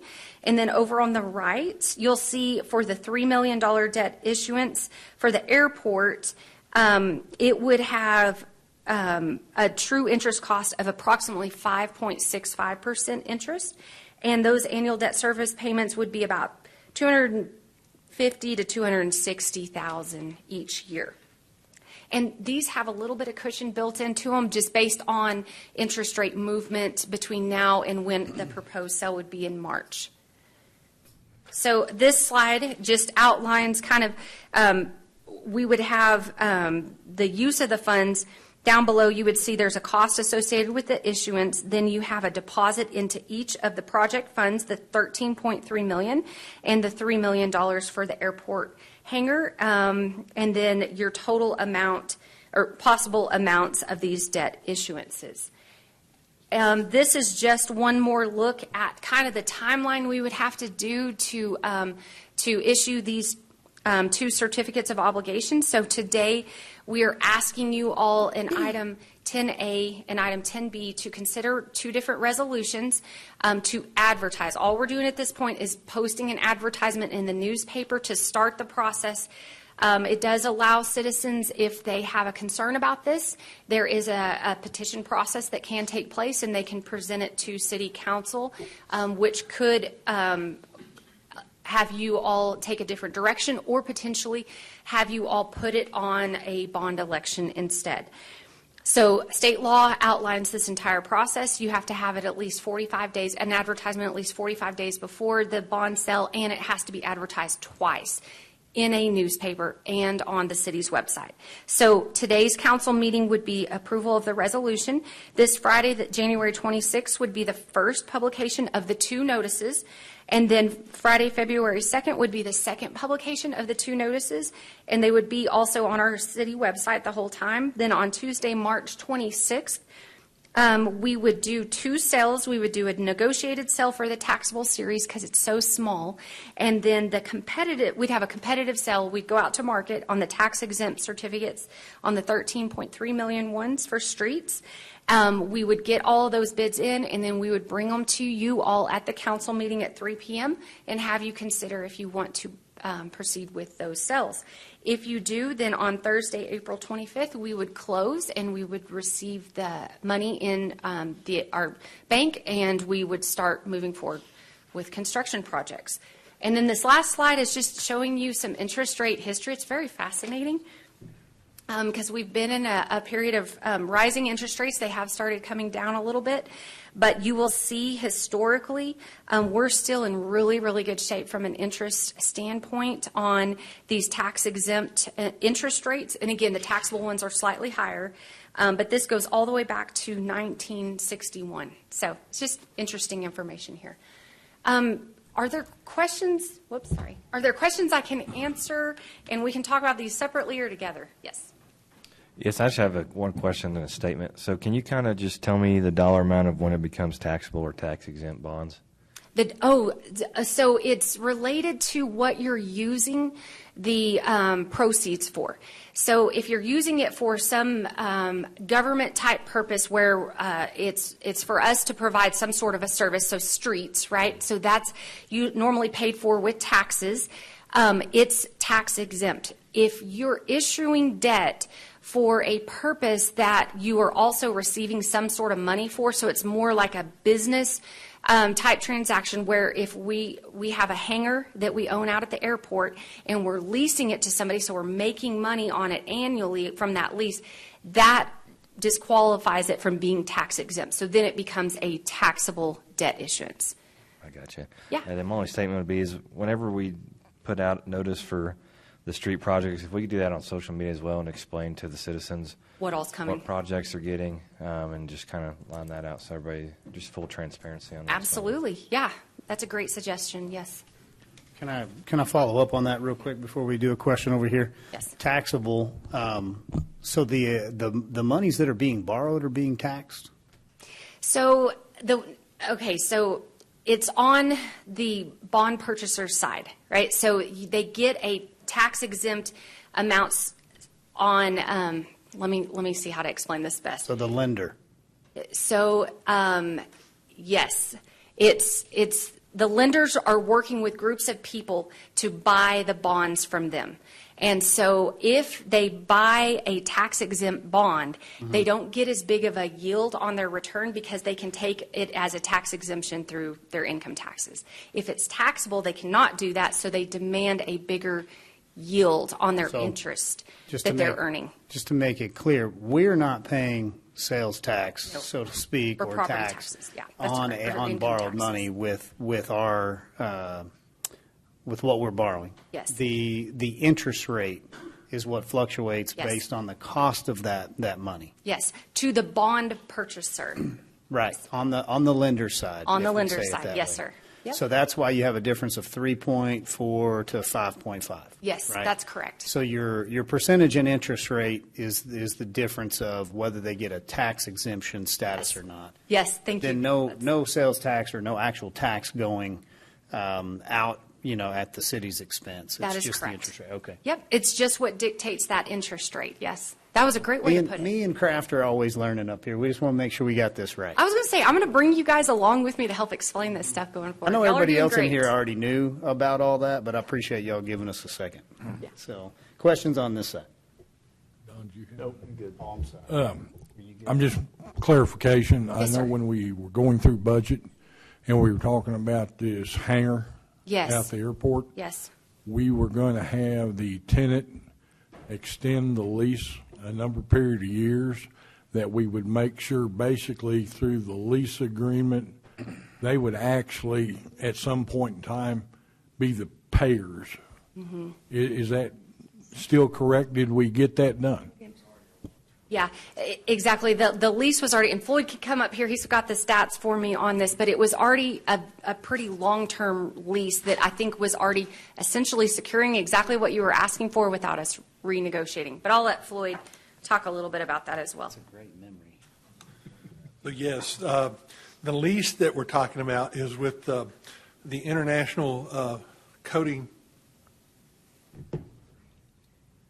IAC, International Aerospace Coatings, okay?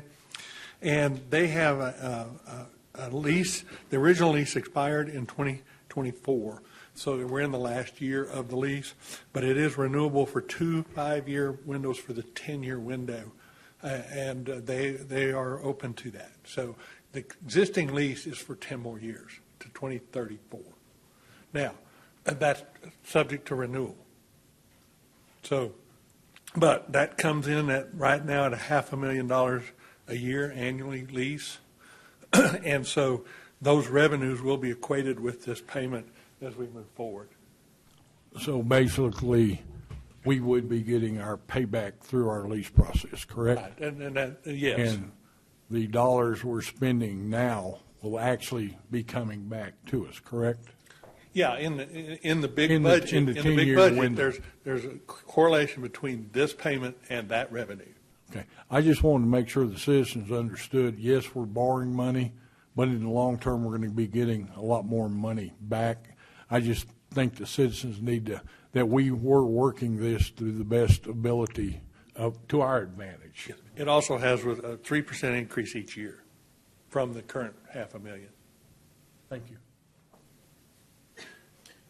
Councilman? What? So wait a minute, I'm a little bit confused, like the mayor and councilman. So when I heard you say this, I thought you said to pay for this, we're cutting the advertising money. Wasn't that right? Yes. Yeah, in the current budget, we had to identify a funding source to pay for this in the current budget. Okay? For 1 year. For 1 year. So we had to identify what we were going to pay this with in the budget that we passed with you. In that discussion, we had this discussion about correlating that. So that revenue will be able to be moved to the expenses that are being paid. In other words, you have the existing revenue for advertising. We committed to that reduction so that we would have funding to pay this debt. For 1 year. For 1 year. And then how are you paying it for it in subsequent So years? when we take what we're paying right now with that current lease, we're paying these expenses. That will shift that. It's in the entire budget of the airport. So those expenses that we're paying for maintenance and those other things that paid for will be paid with that advertising money. So we're correlating with the revenue from the lease now to debt, but we started with the commitment in the budget that we passed so that we had a clear, balanced budget. Okay? So for 1 year, we had identified as that. At this request, we've identified this revenue in the future to be committed to that, and we still have those ongoing expenses at the airport that will be in the annual budget and approved each year. Okay. My second question, maybe Andrew, you could answer this, just because I think Josh brought up a good point to remind people, but remind me, what are we getting this additional $13 million? Can you kind of give an overview of kind of what that's going to get citizens that we would not have been able to do otherwise now or for quite some time? I certainly can. So as far as the budget approval, we're going to put a portion of that toward a new hot mix laydown machine for our city crews. That's going to enhance our efficiency, allowing them to tackle more extensive street repairs in the coming years. It also includes street upgrades such as overlays and seal coating that we can do in-house, and ensures our roads look better and last longer. And then as far as the major investment, as far as the $13 million and then $12.6 million in grants, we are looking at the Northeast 24th Railroad Overpass Project, which is a major partnership with grant funding from the federal government. We've also got the Barrio Streetscape Improvements, that is a partnership with TxDOT. And then we have 14 additional street maintenance projects, which will cover approximately 42 miles of resurfaced and improved roadways across the community. A lot of And coverage so we've for got that. those 14 projects already identified and Yes, knowing sir. what they are, so we can let people Yes. know.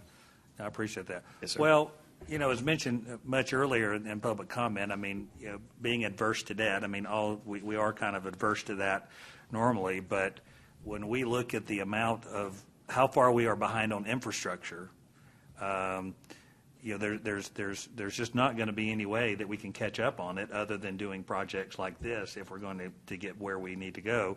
And I think, but realizing that the ability to, not use the maximum tax rate to save the taxpayers as much as possible yet and becoming more efficient to leave this money, I think is a smart move. And if it's something we can continue to do not only this year, maybe something in following years, but I think it's a good way, and we're financially healthy enough to pay this. So I think it's something that hopefully the community will see a benefit in this and being able to make up on the infrastructure ground that we're so far behind. Yes, sir. If I remember correctly, during budget, we sort of planned on doing this every year for the next 10 years we talked about, because at this rate, we can get quite a few of these projects in a 10-year period, which will keep us rolling. And once we get through the 10 years, taxes will basically level, but we'll have a ton of infrastructure done, and at very little cost to our citizens. Yes, sir. And Yes. yeah, that was the main thing I took away from our budget, was by taking a half a penny, we're making $13 million. And if we do that over a 10-year period, which it'll fluctuate due to interest rates, but a it recurring gives us cycle. a pretty good way. Instead of putting Band-Aids, we're fixing stuff. So, Yes, sir. and I think we even talked about, by doing this can more or less take care of our street situation. Is that correct? Do I Well, remember it that starts right? to chip away at it. Yes. Yes, sir. Good bulk of it. Okay. Thank you. Did you have something? No, I did not. Okay. Yeah, I think the recap on that is this. The problem that we have in the streets is you're not going to save your way out of that issue. You're not going to save $1 million a year and come out with $400 million worth of updates in the next 20 years. And so the way that this math works, especially like the citizen that spoke earlier about bad debt, it's important to keep in mind there are such things as good debt. And so in a business, in your overhead, if you can build within your cost of doing business, your overhead cost, meaning build it within your budget, the ability to borrow and pay and service that debt, then, I don't know that we can get to more than 10 or 13, $14 million worth of roads per year anyway. This puts us on a 10-year plan that, eventually that money that you built into your overhead costs that you're servicing in your tax base starts to roll over. And so now you have it built into what ultimately should have been an interest and sinking fund. So 20 years ago, if they had started pulling a half a cent out for us, it would have been something that we could have saved our way into, now we have these problems.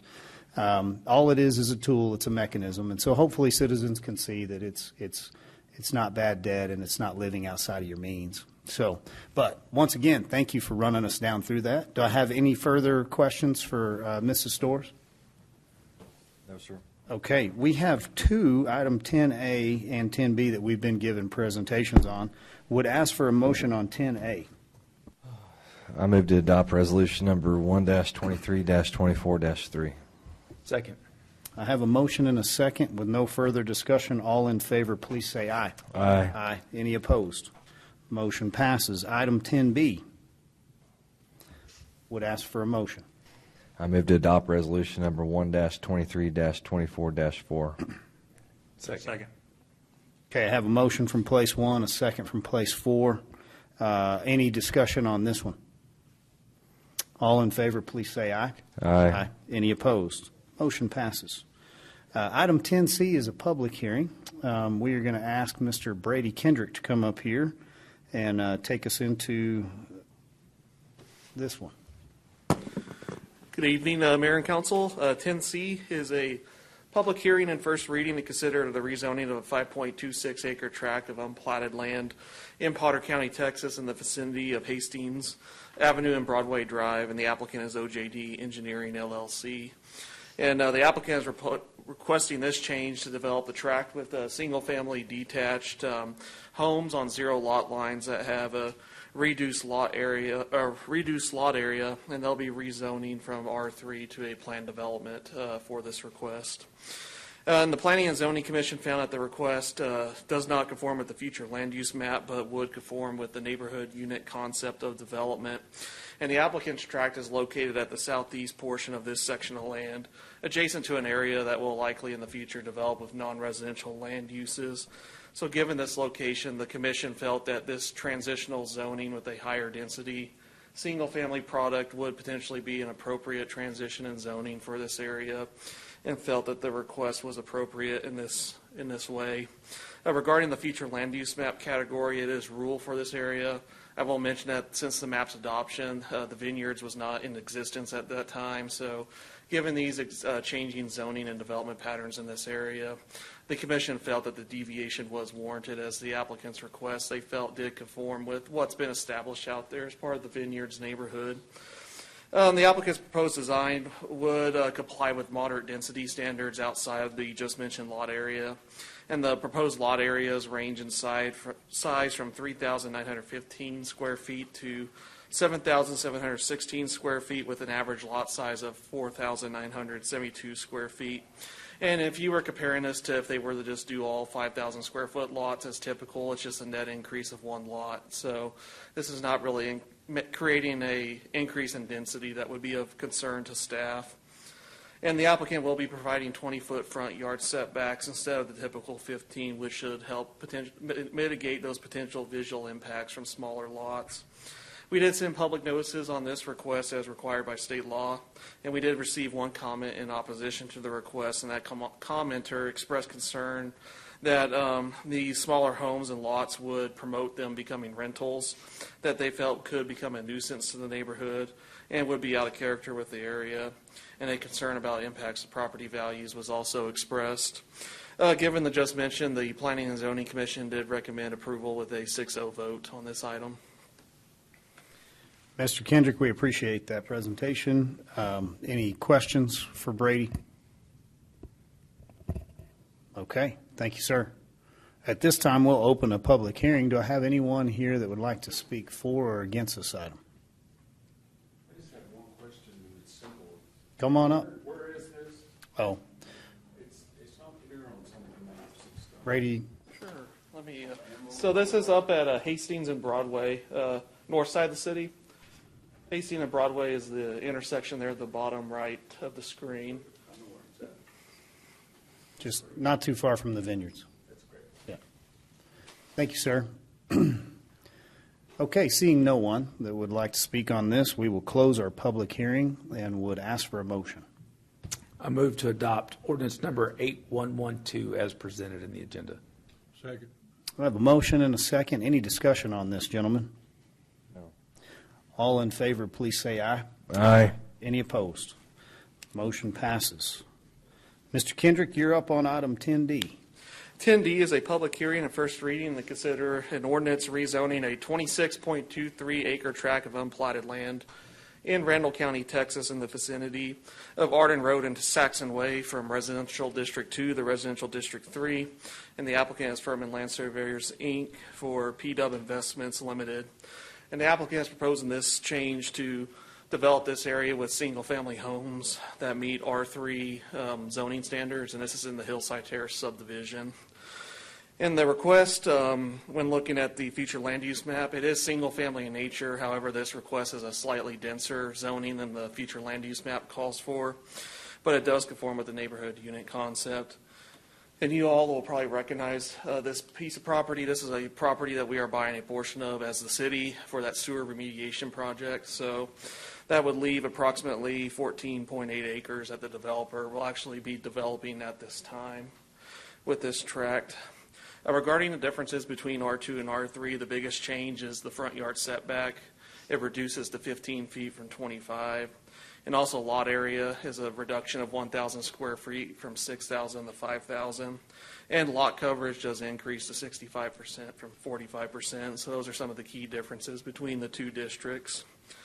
Regarding the proposed zoning change and development plans, the commission does note that historically the NUC does call for a denser residential product at the periphery of sections, especially midsection. So we did find that it would conform with the NUC in that regard.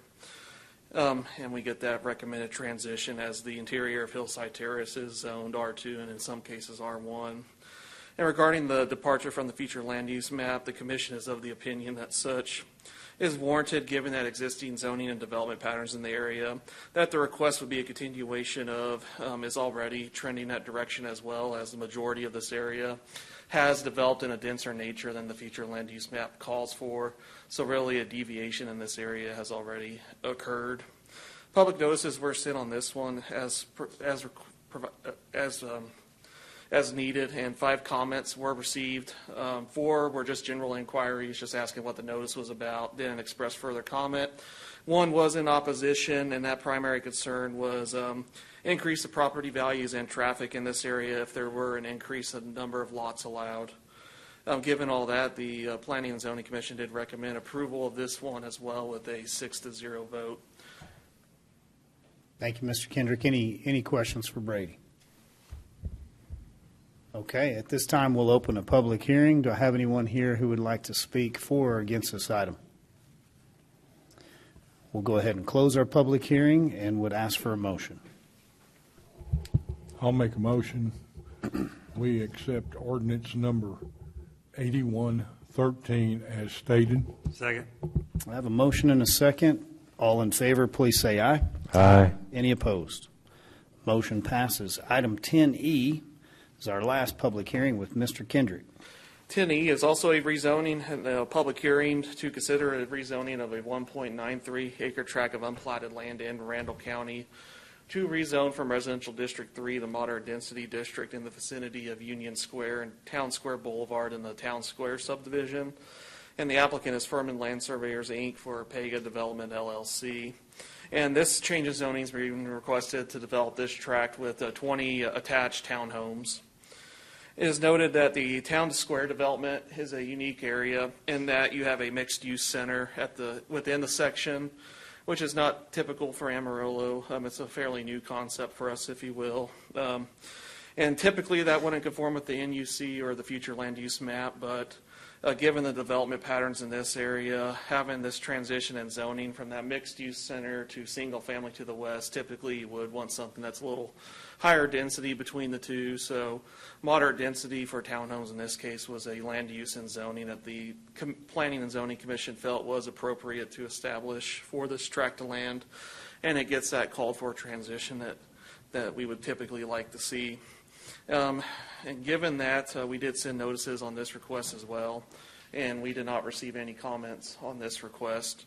And given that, the Planning and Zoning Commission did recommend approval with a 6-0 vote. Questions for Mr. Kendrick? I do, Mayor. Yes, sir. Can you kind of explain, I was looking at the agenda when it was talking about there's an error on it. Let me see if I can find it.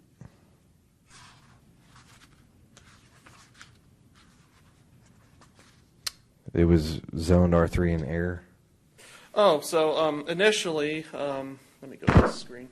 So they initially were going to turn in a plat for this large tract, including the single family to the west. However, back when it was turned in for rezoning by the developer at that time, they rezoned it all R3 instead of also breaking out that moderate density strip. So after it had been rezoned and their plat came in, we noticed that hey, there's a zoning issue here. So they were essentially correcting what they intended to do before. Okay. Back when they rezoned probably 4 or 5 months ago. Okay, that answers it. Any further questions? No? Good catch. Okay, at this time, we will open a public hearing on item 10E. Do I have anyone here that would like to speak for or against this item? Okay, we will close our public hearing and would ask for a motion. I move to adopt ordinance number 8114 as presented. Second. I have a motion and a second. All in favor, please say aye. Aye. Any opposed? Motion passes. Item 10F, we have Mr. Spinell coming up here. Afternoon, sir. Hey, good afternoon. I hope you guys are doing well. This is a update to Chapter 8.5 of the Muni Code. This is an agenda item. This will be a first reading. I talked to you guys last month during a discussion item of this topic. I'm going to go quickly through the first couple elements. There's 4 elements, just kind of a reminder. There's 4 elements to this ordinance. The first element is implementing the changes required by Senate Bill 577, which took effect September 1 of last year. Element number 2 is implementing the items that we passed during our last fiscal year budget, the budget that we're currently in. We're just kind of cleaning up our ordinance. The element number 4 is just general cleanup. It's going to be rule references, mistakes, removing redundancies within the code. Some things changed at the state law level, and we're just pretty much cleaning up our municipal ordinance. The last element is really the element that I kind of want to dive into a little bit. It's changes to our mobile food unit program here in the city or in the health district. The first thing I talked about last time was allowing for non-operational storage of mobile units at a home. We have since stricken that from this proposal, as that piece in the ordinance doesn't apply to commercial vehicles. So we have since removed it from what we're asking for today. Second, moving on, I'd like to allow for operation of mobile food units from a public right-of-way. This will allow mobile units under certain condition to park on a city street and serve curbside. So some of those conditions are they have to be 300 feet away from a brick and mortar restaurant. They have to be legally parked, can't be serving street side, they have to serve curbside, and cannot impede traffic, vehicular or pedestrian traffic in any way. So this question's come up a lot as I've discussed this with many different community groups, is you can't park on Georgia Street, so you wouldn't be able to park a unit where you can't legally park. It can only be legally parked on a city right-of-way. And additionally, this amends the use tables to include mobile food units and mobile ice cream, frozen dessert vehicles, which didn't exist within our zoning ordinance before. Lastly, we'll be moving and cleaning up performance standards. This is more along the lines of zoning. We have some zoning regulations within our chapter. We're taking them out of our chapter and moving it to where they should be. And then lastly, I just wanted to kind of highlight all the organizations and departments that I've worked with: parks, planning, development services, CPD&E, police department, fire department, traffic, and then external partners, City of Canyon, which I did receive a letter of support for, as what we do here impacts the whole district, so it will impact City of Canyon as well. I do have a letter of support for that. Panhandle Restaurant Association, I talked to them several times. They did mention they had no issue with the ordinance. They ran it up through the Texas Restaurant Association. They didn't have any issue with the ordinance. I was told I was going to get a letter of support, but I didn't get that. But I met with those guys several times, and they didn't have any issues. From our last conversation, I was given some feedback on contacting the mobile food unit. Specifically, I reached out to 204 of them. I received 11 responses. 9 were in support. 1 was in complete opposition. 1 had some concerns with parking at home, which we have removed. So I would say we have 9 support and 1 in opposition. What was the opposition about? The opposition, in how they described it to me, is just they felt like it would negatively impact restaurants, brick and mortar restaurants. The mobile unit said they did not want to negatively impact brick and mortar restaurants because of all the infrastructure they put in place, the taxes they pay, just all the investment they put into a physical facility. But we did put some criteria in where we're pushing them away from restaurants at 300 feet. So, and we'll enforce that. I didn't receive concerns from anybody else on that, just 1. Okay, thank you. I'm happy to go in detail on any elements of this ordinance that if you guys have any questions, I'd be happy to go over that. Questions for Anthony, guys? And can you just refresh me again on the issue of, you said parking at home, correct? Or what was so the we issue? won't be allowing that. Our current ordinance does not allow you to park or operate from a residential area or your home. We will be leaving that as is. We put a provision in the first draft that I proposed to you last month for allowing non-operational parking at home. When you weren't using it, you could store it at your house. My understanding, talking with some of my colleagues, is there's an understanding that part of the ordinance doesn't apply to commercial vehicles, so we removed it. It wasn't a high point of something that I really wanted to get through. So if there was some concern, we just went ahead and removed it. Thank you. You're welcome. Any other questions?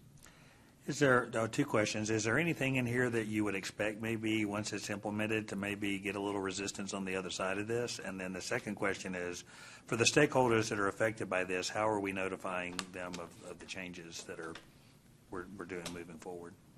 Yeah, so good question. Good questions. In terms of change, there could always be negative implications to change. Some things we just might not know of. One of the elements that I did promise to the Restaurant Association is we'll monitor this moving forward. And if this becomes a problem at any point in the future with mobile units parking too close, or we're not supposed to and we can't keep that under control, we'll come back and we'll readjust this. I don't anticipate there being any issue. A lot of these food truck operators are fantastic, and everyone's just looking for a way to better their business. And I think there will be some real good pros that come out of changing the ordinance. But in the event that there isn't, I don't think there will be, but in the event that there isn't, we'll come back and we'll revisit it. And I apologize, your second question. Oh, I have notification of those that are impacted by the changes. Sure. So there's a couple different, so we come to our public meetings, first reading, second reading. There's a publication in the paper, I believe, of the change. Then we're required by Senate Bill 577 to post this with the state for 60 days. On top of that, we will do our social media pushes, our general mailers, and then all of our inspectors will push this out during inspections as well.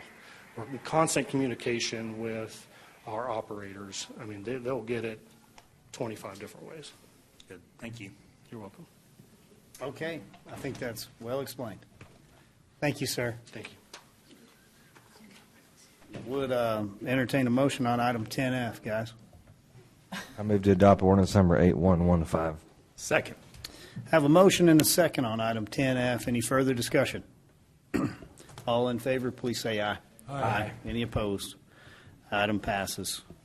Item 10G. Looks like we have Mr. Danforth up for this one. Is that correct? And I also see Mark Zimmerman out there, I guess, if we have any other questions on Transformation Park. So.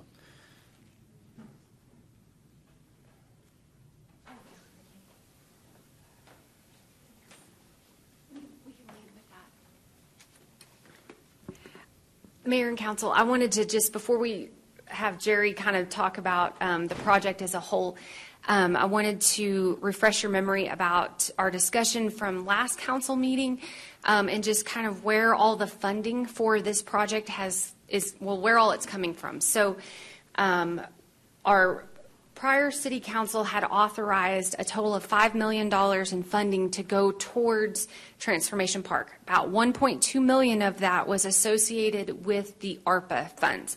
So they have federal guidelines attached to them, Buy America, Davis-Bacon, all those kind of things.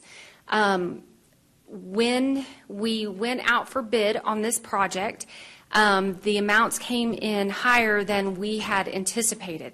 We've also spent a portion of that $5 million to buy some land to demolish a building and do some asbestos abatement on that piece of land that's going to help fully connect the area that we need to put the night shelter on. And then there was about $100,000 that was put towards kind of the startup operations of the nonprofit of Transformation Park.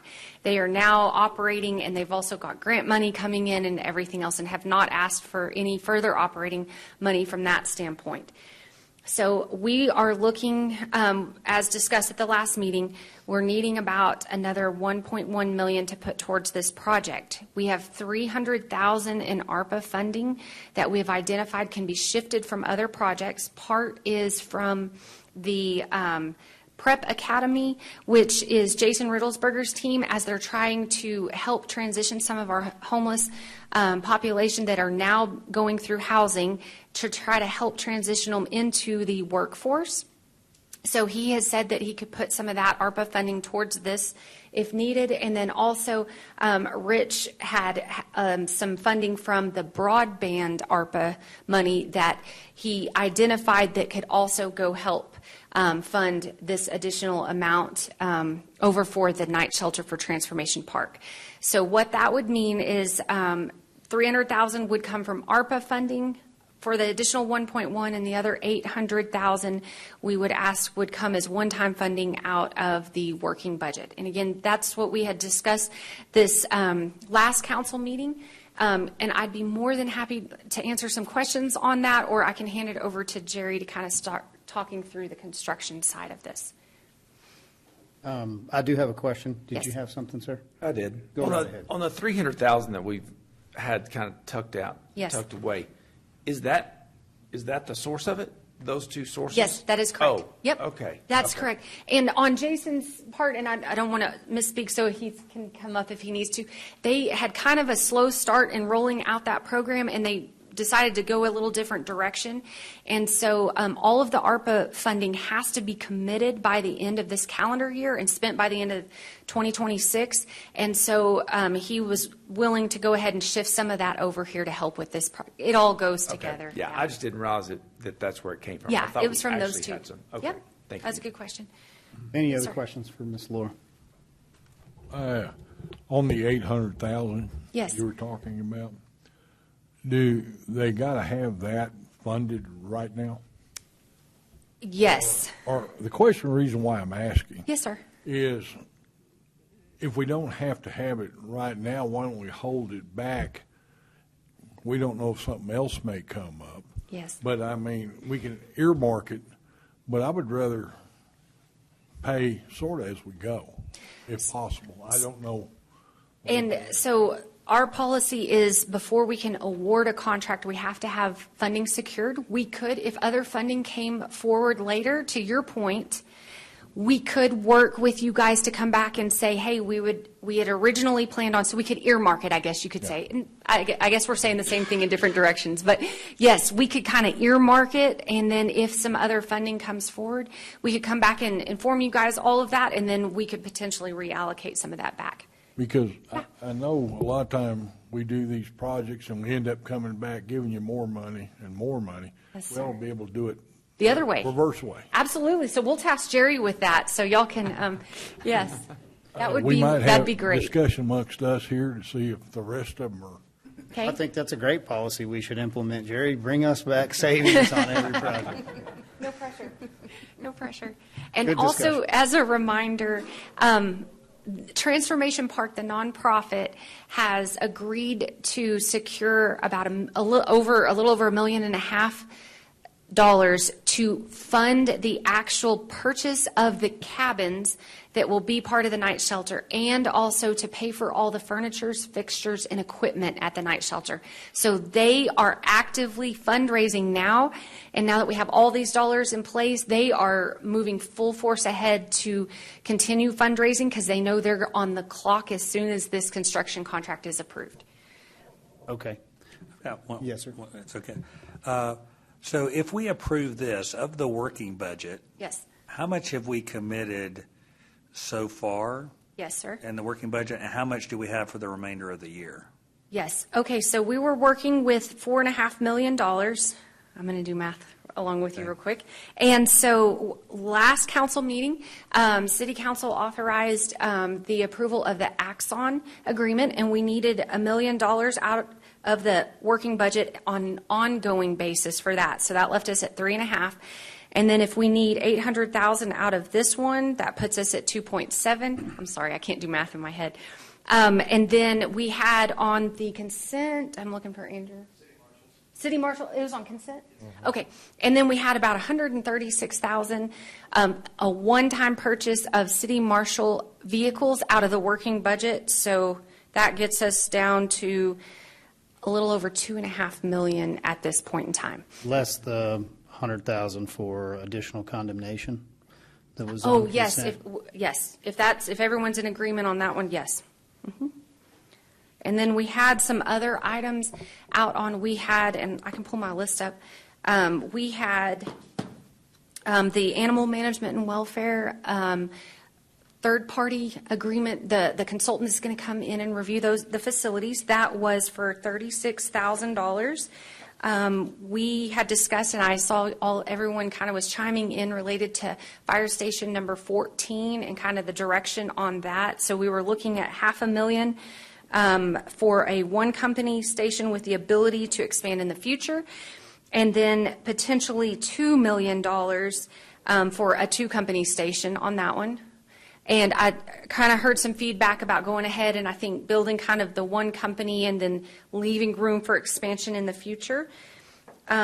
We also had a small amount, so let me back that out. But I Yes, guess sir. my question was, what have we already committed? So we've already, of our working budget, we've already spent About $2 million. $2 million. $2 million, yes. We spent 2.5 left. 2.5 That's left. correct. So Yes, if you we're in the approve first this quarter item. of the year, but we spent about 40% of it or 45% of it so far. Yes, sir. Okay. Well, I was going to say, you're going to start seeing some of the bigger asks probably this time of year because everyone especially is working on getting things out to bid so they can start work on them throughout the rest of the year. So this is when a lot of the numbers are coming in on a lot of the needs as well. That does seem a little alarming, I know, that 40% of it's spent just over the first quarter of the year. But this is when a lot of the Well, I don't think it's information alarming comes in. if it's something that we really need, but you know, we've already figured out, okay, these things are, I mean, I just hate to expend something and then we get into the last half of the year and something comes up or another thing comes up. Yes, sir. And we've kind of, you know, not to say that we need to change any direction. I would just say, we've committed, and these are good things and good investment. Yes. To me, this is the epitome of a great public-private partnership, and that's what it's all about. And we're helping make it happen because they just couldn't do it on their own financially. That's okay, but it's going to help the community, and they're running it. So I have no problem with this. I think it's a great thing, but I think just looking at maybe being a little bit prudent on the rest of the working budget, just in case something comes up down the road that we say, wow, wish we'd had the money for now, or we're going to have to cut something else out to get Just it. to keep in context, was it 7.7 million sales tax revenues? Yes, So- approximately. So, yes. Right, And we'll be okay. talking more about that before So too we long as do, well. we do have some margin on top of the 2.5 that's left, but I did have a question. Sir. Anybody have anything further on that item before I shift gears? Park lighting. I lost track of it. Oh, yes. So $9 million, 9 point something worth of borrowed money. Some of that was ARPA. Well, I shouldn't say borrowed. I think, 3 and some change ARPA funding, and then Yes. we had some others. So we had done really good with the park lighting. Some of that had come in under budget. We were pushing the rest of that money out to additional park lighting or additional lighting. Yes, yes. Did we ever get an accounting back? Did we spend every dollar, or do we have any of that left? That is, and Jerry Mike can help me talk through that as well. We had used, I believe it was $1 million out of that ARPA funding to do MediPark lighting, San Jacinto lighting, and Sam Houston lighting. Yes, and so I think we were coming in right at that full amount. Right on budget. Those projects, they haven't been awarded yet? I'm sorry. They're They've awarded, been not awarded. completed, So, right. starting. Yeah, we're still in the. Here, go ahead, Jerry. Come on up. Sorry. Sorry about that.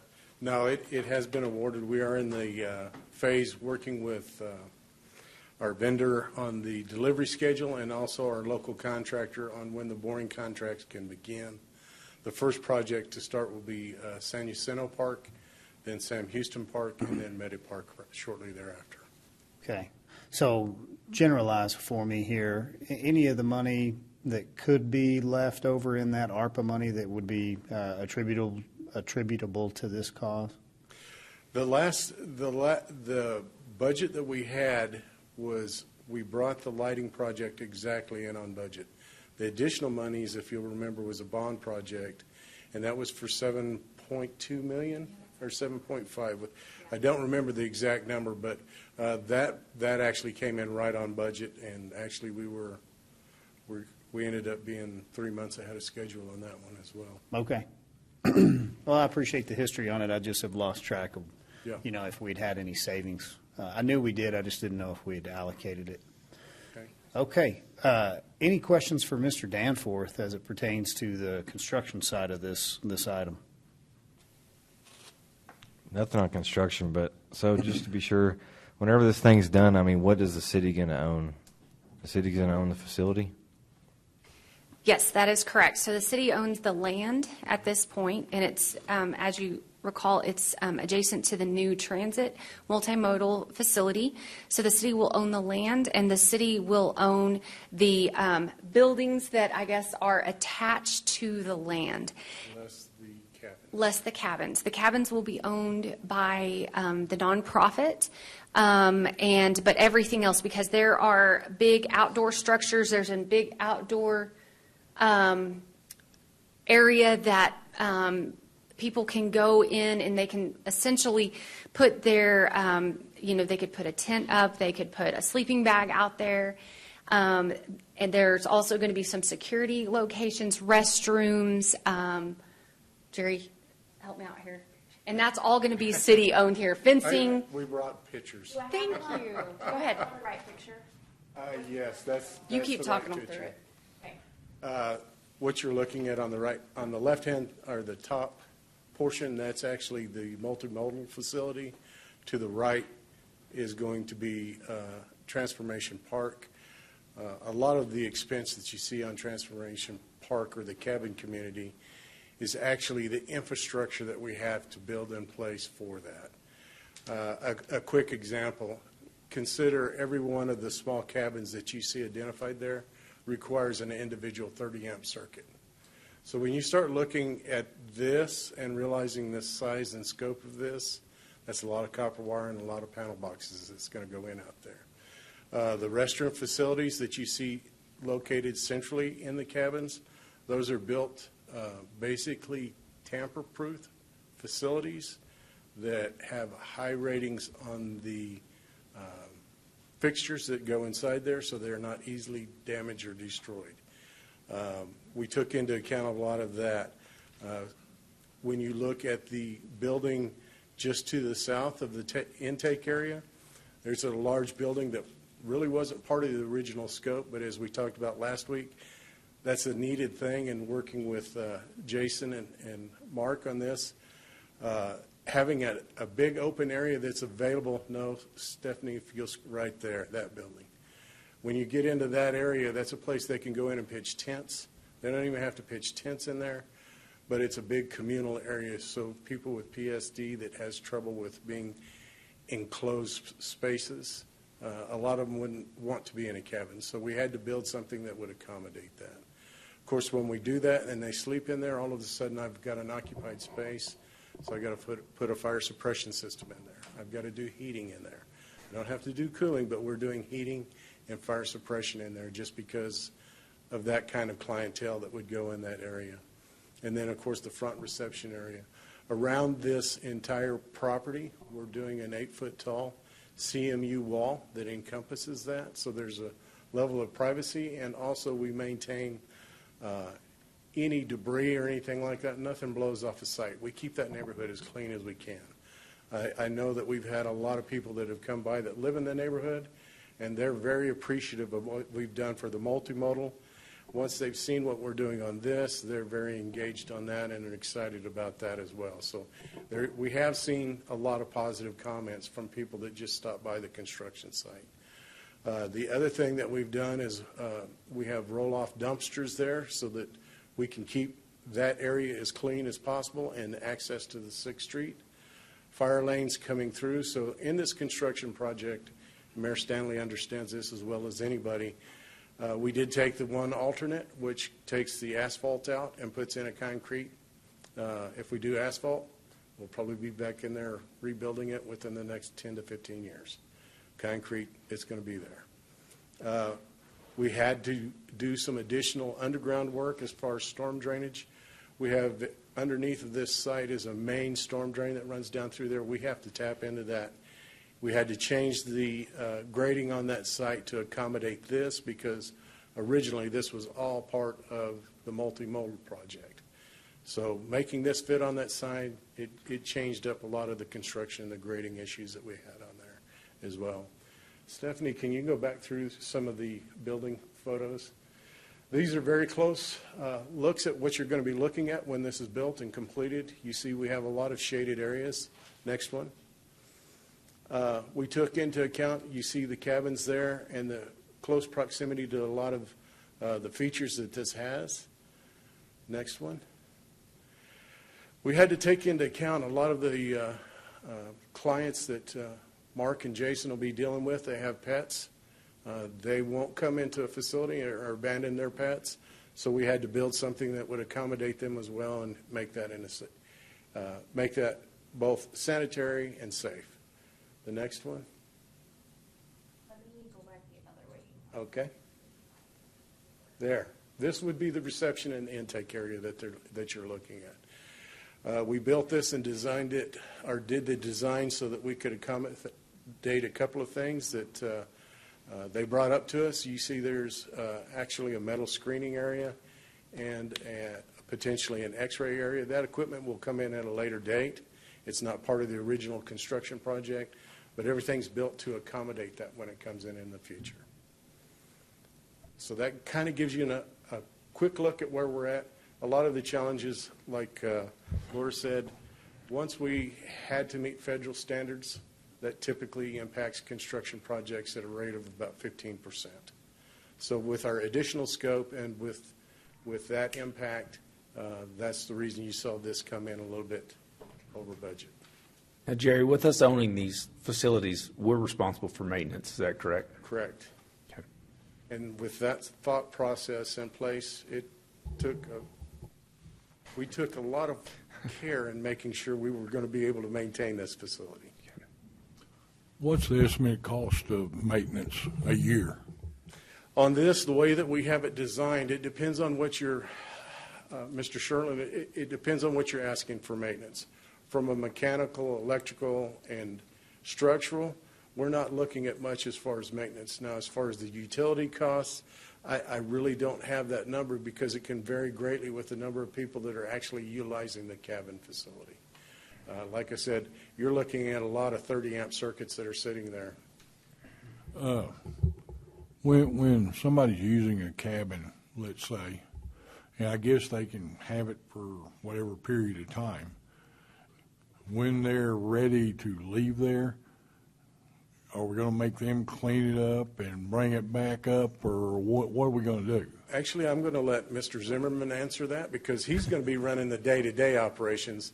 I'm really hoping that when I'm done building this, I hand him a set of keys and Okay. I walk away until he calls and says, hey, the toilets don't flush or something like that. So I just wondering. Part of our idea is that everybody that stays in the cabins will volunteer, 7 hours a week.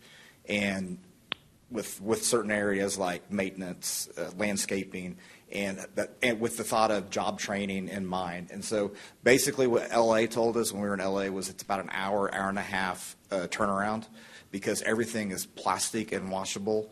They're going to take all of their bedding with them. I mean, we're not going to recycle bedding because all the little critters and other stuff that comes along with that. And so you throw a bug bomb in there, basically shut the door, let it do its work. You wipe everything down, power wash the outside, and an hour and a half later, a new person moves in. Okay. So any other questions while I'm up here? Sounds like you got it figured out. Yeah. I mean, we're trying. I mean, that's the plan right now. Now, 6 months after we're in, I don't know, it may look completely different. So I'll guarantee you, if you got your plan and you're still doing the same thing in 6 months, you really did a good job. Well, I appreciate that. That's our goal. Mark, we appreciate you adding to that. Do I have any questions for Mark or Jerry or even Laura? My last question would be, what type of liability do we have by owning this facility if anything were to happen? I guess it would all fall I'll take on a us. stab at it, but I'll let Brian kind of help me with this. So we would have liability associated with. So we'll have this will be covered by the city's property insurance. We will require the nonprofit to carry their own like personal liability insurance, and then beyond, and so we'll have limited exposure from that end. And then Brian, anything to add on that? No, for the most part. I mean, it's a lease relationship, so we see really is taking the risk. Yes. Okay. Very limited risk the city would have. And that was another reason that we looked to partner with a nonprofit on running the facility to help limit the risk on the city's side related to that. That's a really good question. Okay. And then there's absolutely no more different type of funding through grants or anything that can offset this cost coming out of the working budget? So we have had Jason Riddlesberger and his team combing through grants looking for other ways to fund this, and this is where we are at. We thought we had some, I can't remember if it was CARES Act or ARPA money that was coming directly through community development for a little while. He, I think, even submitted some proposals to him on that. It was very out of the box. They had never heard of a situation like this, if I'm remembering correctly. And so they didn't even know how to handle it exactly. So unfortunately, it did not go through. And so we have not had any luck on finding others. So on the flip side of that, on the back end, yes, with this facility, is there any types of grants that we could possibly in the future get once this facility is up and going? Yes, so we will definitely be exploring grant opportunities, both Transformation Park and the City of Amarillo. As I mentioned as well, they're going to be working through a lot of fundraising opportunities, partnership opportunities, and we will also be involved with that as well. This really is not a city project necessarily, or a nonprofit project. This is a community project. Transformations Park, one of the things that they keep communicating is there's 3 C's involved. It's city, it's church, and it's commerce. So they are wanting to find businesses to help partner to either fund their operations on an ongoing basis or to partner in some way, whatever that looks like. We have churches that have come alongside that have started donating money. We think as things start getting up and running, we will see more of that coming in. So we really are, I think we've just kind of started scratching the surface on some of those efforts. You will see a lot more of that coming forward, especially now. If you all decide to move forward with this construction contract, it makes this project very concrete, and I think you'll hear a lot more push out the community to get others to come alongside and help support it. And then my last question will be is, what's the breakdown on the total cost? How much is ARPA, and then how much is the general fund? Yes, very good question. So the contract award, it was 5.4. Let's just, yeah, 5.4. Yep. And then of that, we're going to have 1.2, and so we're going to have just under $4 million will be coming from excess general fund money from a prior year, and the remaining amount will be coming from ARPA funds. Okay, thank you. You're welcome. Any other questions? Okay. Appreciate you guys. Thank you. Item 10G. Anyone interested in a motion? I would like to make a motion that we fund the project, holding the $800,000 until we actually need it. It just has a safety bumper, but I would like to see the project funded for the full amount of $5,438,690, with the stipulation holding out $800,000 until it's actually needed. Real good. Second. Got a motion and a second. Any further discussion on this guy? All in favor, please say aye. Aye. Aye. Any opposed? Motion passes with a 5-0 vote. Moving on to item 10H, our ticketing service discussion. Rich, are you up on this one? Yes, sir. All right, so to clarify, for the ticketing software, the actual cost to the city is $14,500 per year, or $72,500 over a 5-year period for an unlimited number of tickets. To give you context, the vendor that finished second was $32,500 a year, or $162,500 over a 5-year period, with a 145,000 ticket limit. Also, they did not factor in the cost of migration. We would have to self-migrate, so that cost wasn't factored in to their proposal. We did go back out. As you know, we had some feedback from the Symphony. We went to all 5 of our major vendors, so Symphony, we now have Opera, Wranglers, Ballet, and WRCA, and got feedback. And we focused really on 4 areas. How are you using the product, which seems like a silly question. It's a ticketing system, but we did learn some things there. Are the product features meeting your needs? Third was, are there features that you would request or enhancements you'd like to see? And then fourth, just general feedback. The feedback was overwhelmingly positive, but we got really good points to focus on there. One of them being some of the features that they wanted. For example, Symphony was really interested in being able to do donations on ticket purchases. We can do that through this vendor. Some of the features they're asking for, actually, we can do. They've just never been looked at. So we've already started that conversation with this vendor. We also got some specific use case enhancements, like how they administer, how customers come through. We're having those discussions with the vendor as well. Some of those they can fix today. Some of them they could put in as feature requests. A simple one, like I'd like for my customers to be able to get their tickets by email. That's doable. So I'd like to actually, we're going to take that and embed our software feedback into a more formalized annual feedback with our tenants, and so that we're talking about this every year, so when we come up to the next renewal, we already have the feedback, and we're doing that on a regular cadence. Any questions? That sounds a lot better than last time. Okay.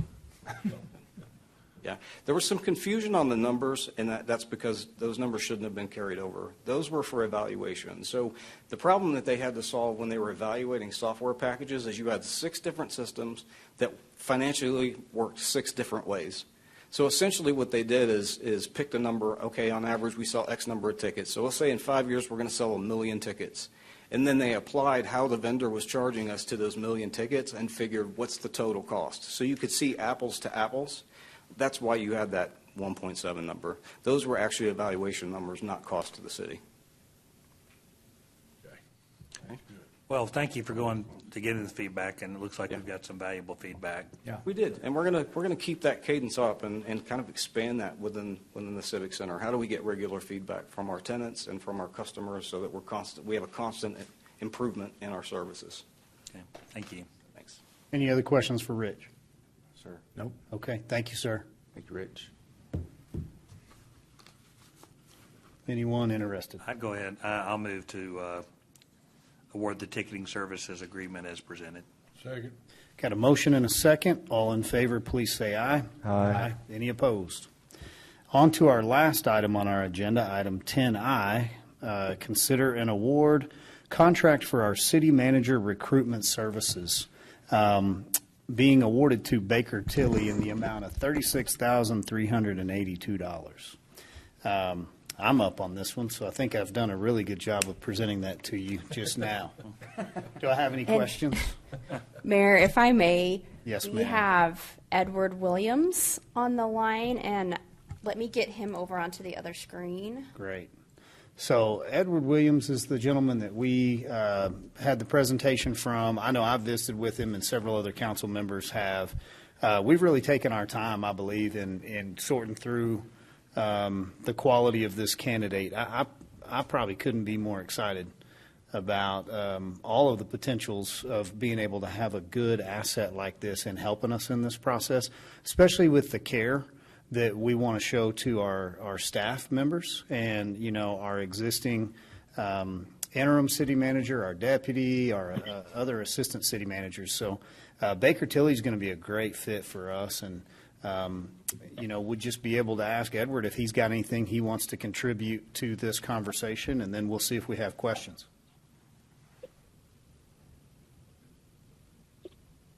Good evening, Mayor and Council. Can everybody hear me okay?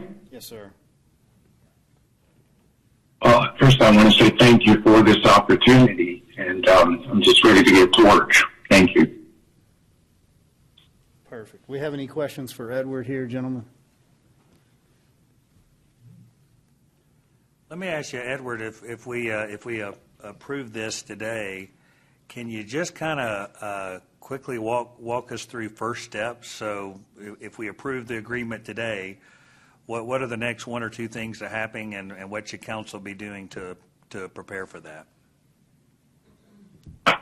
Yes, sir. I think obviously the first thing will be to have an agreement in place. Once we have that agreement in place, I will do my best to get on everyone's calendar and schedule some time one-on-one to hear from each of the council members. There are different ways of doing this, but I think the best is to start with a conversation where we can hear from the council members, understand their vision, understand their challenges, the opportunities, not only that they see, but that they also consider important to the city. So it's just a matter of getting, starting to work, getting on everyone's schedule and doing a lot of listening and observing to ensure that we can get you where you want to be. Real good. Do I have any other questions from council on this guy? I've got a couple. It may spur on a few questions for you guys. Edward, my question was more in kind of logistics, just in thinking ahead. I appreciate Councilman Simpson and asking, like, hey, what can we do to be ready when you get here? We're understanding this may take a couple weeks to kind of get in process, coordinate schedules, and then get you here. My curiosity was more in line with who would your main point of contact be, and how would you normally function in an organization? You know, we have our interim city manager, and he's also an applicant.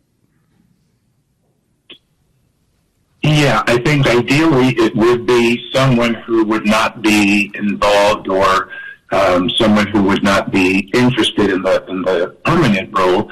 I think the most important thing is having someone who can be objective about the process and who is open to all of the possibilities. I think your city secretary has been very responsive, and if council would like to, you could make your city secretary or someone else that is not going to, and again, I could be wrong, but as far as I know, I don't think I've seen anything where your city secretary is considering this position. And so the idea is to have a point of contact where I can make connections with everyone there at the city to ensure that we have a free-flowing, open conversation.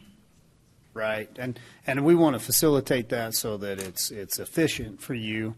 Also, that you have coordinated schedules and different things that you're looking into or analyzing, so that you know updated schedules, where you can be the most effective and productive as well. Now, obviously, we would like you in contact with all five council, so independent all five council contacts, and you know that Open Meetings Act probably better than any of us, and so we know you'll be able to kind of keep all that information separate, but still be able to engage with each council member. I would ask council if you guys had given a little thought as to maybe who you would like to correspond with Edward in this role, and then, you know, how you may interact with that, if you guys think city secretary is a good idea, or if you've got somebody else in mind. I think secretary is a good idea. As long as she's got the time. I could. Okay. Edward, I think that'll probably be the good direction that we'll go with you then. Is there anything you need from us on your end before you're ready to move forward? Not at this time, Mayor. Okay. Any other questions for Mr. Williams here before we let him jump off? No. No, sir, as long as he can give us his contact info.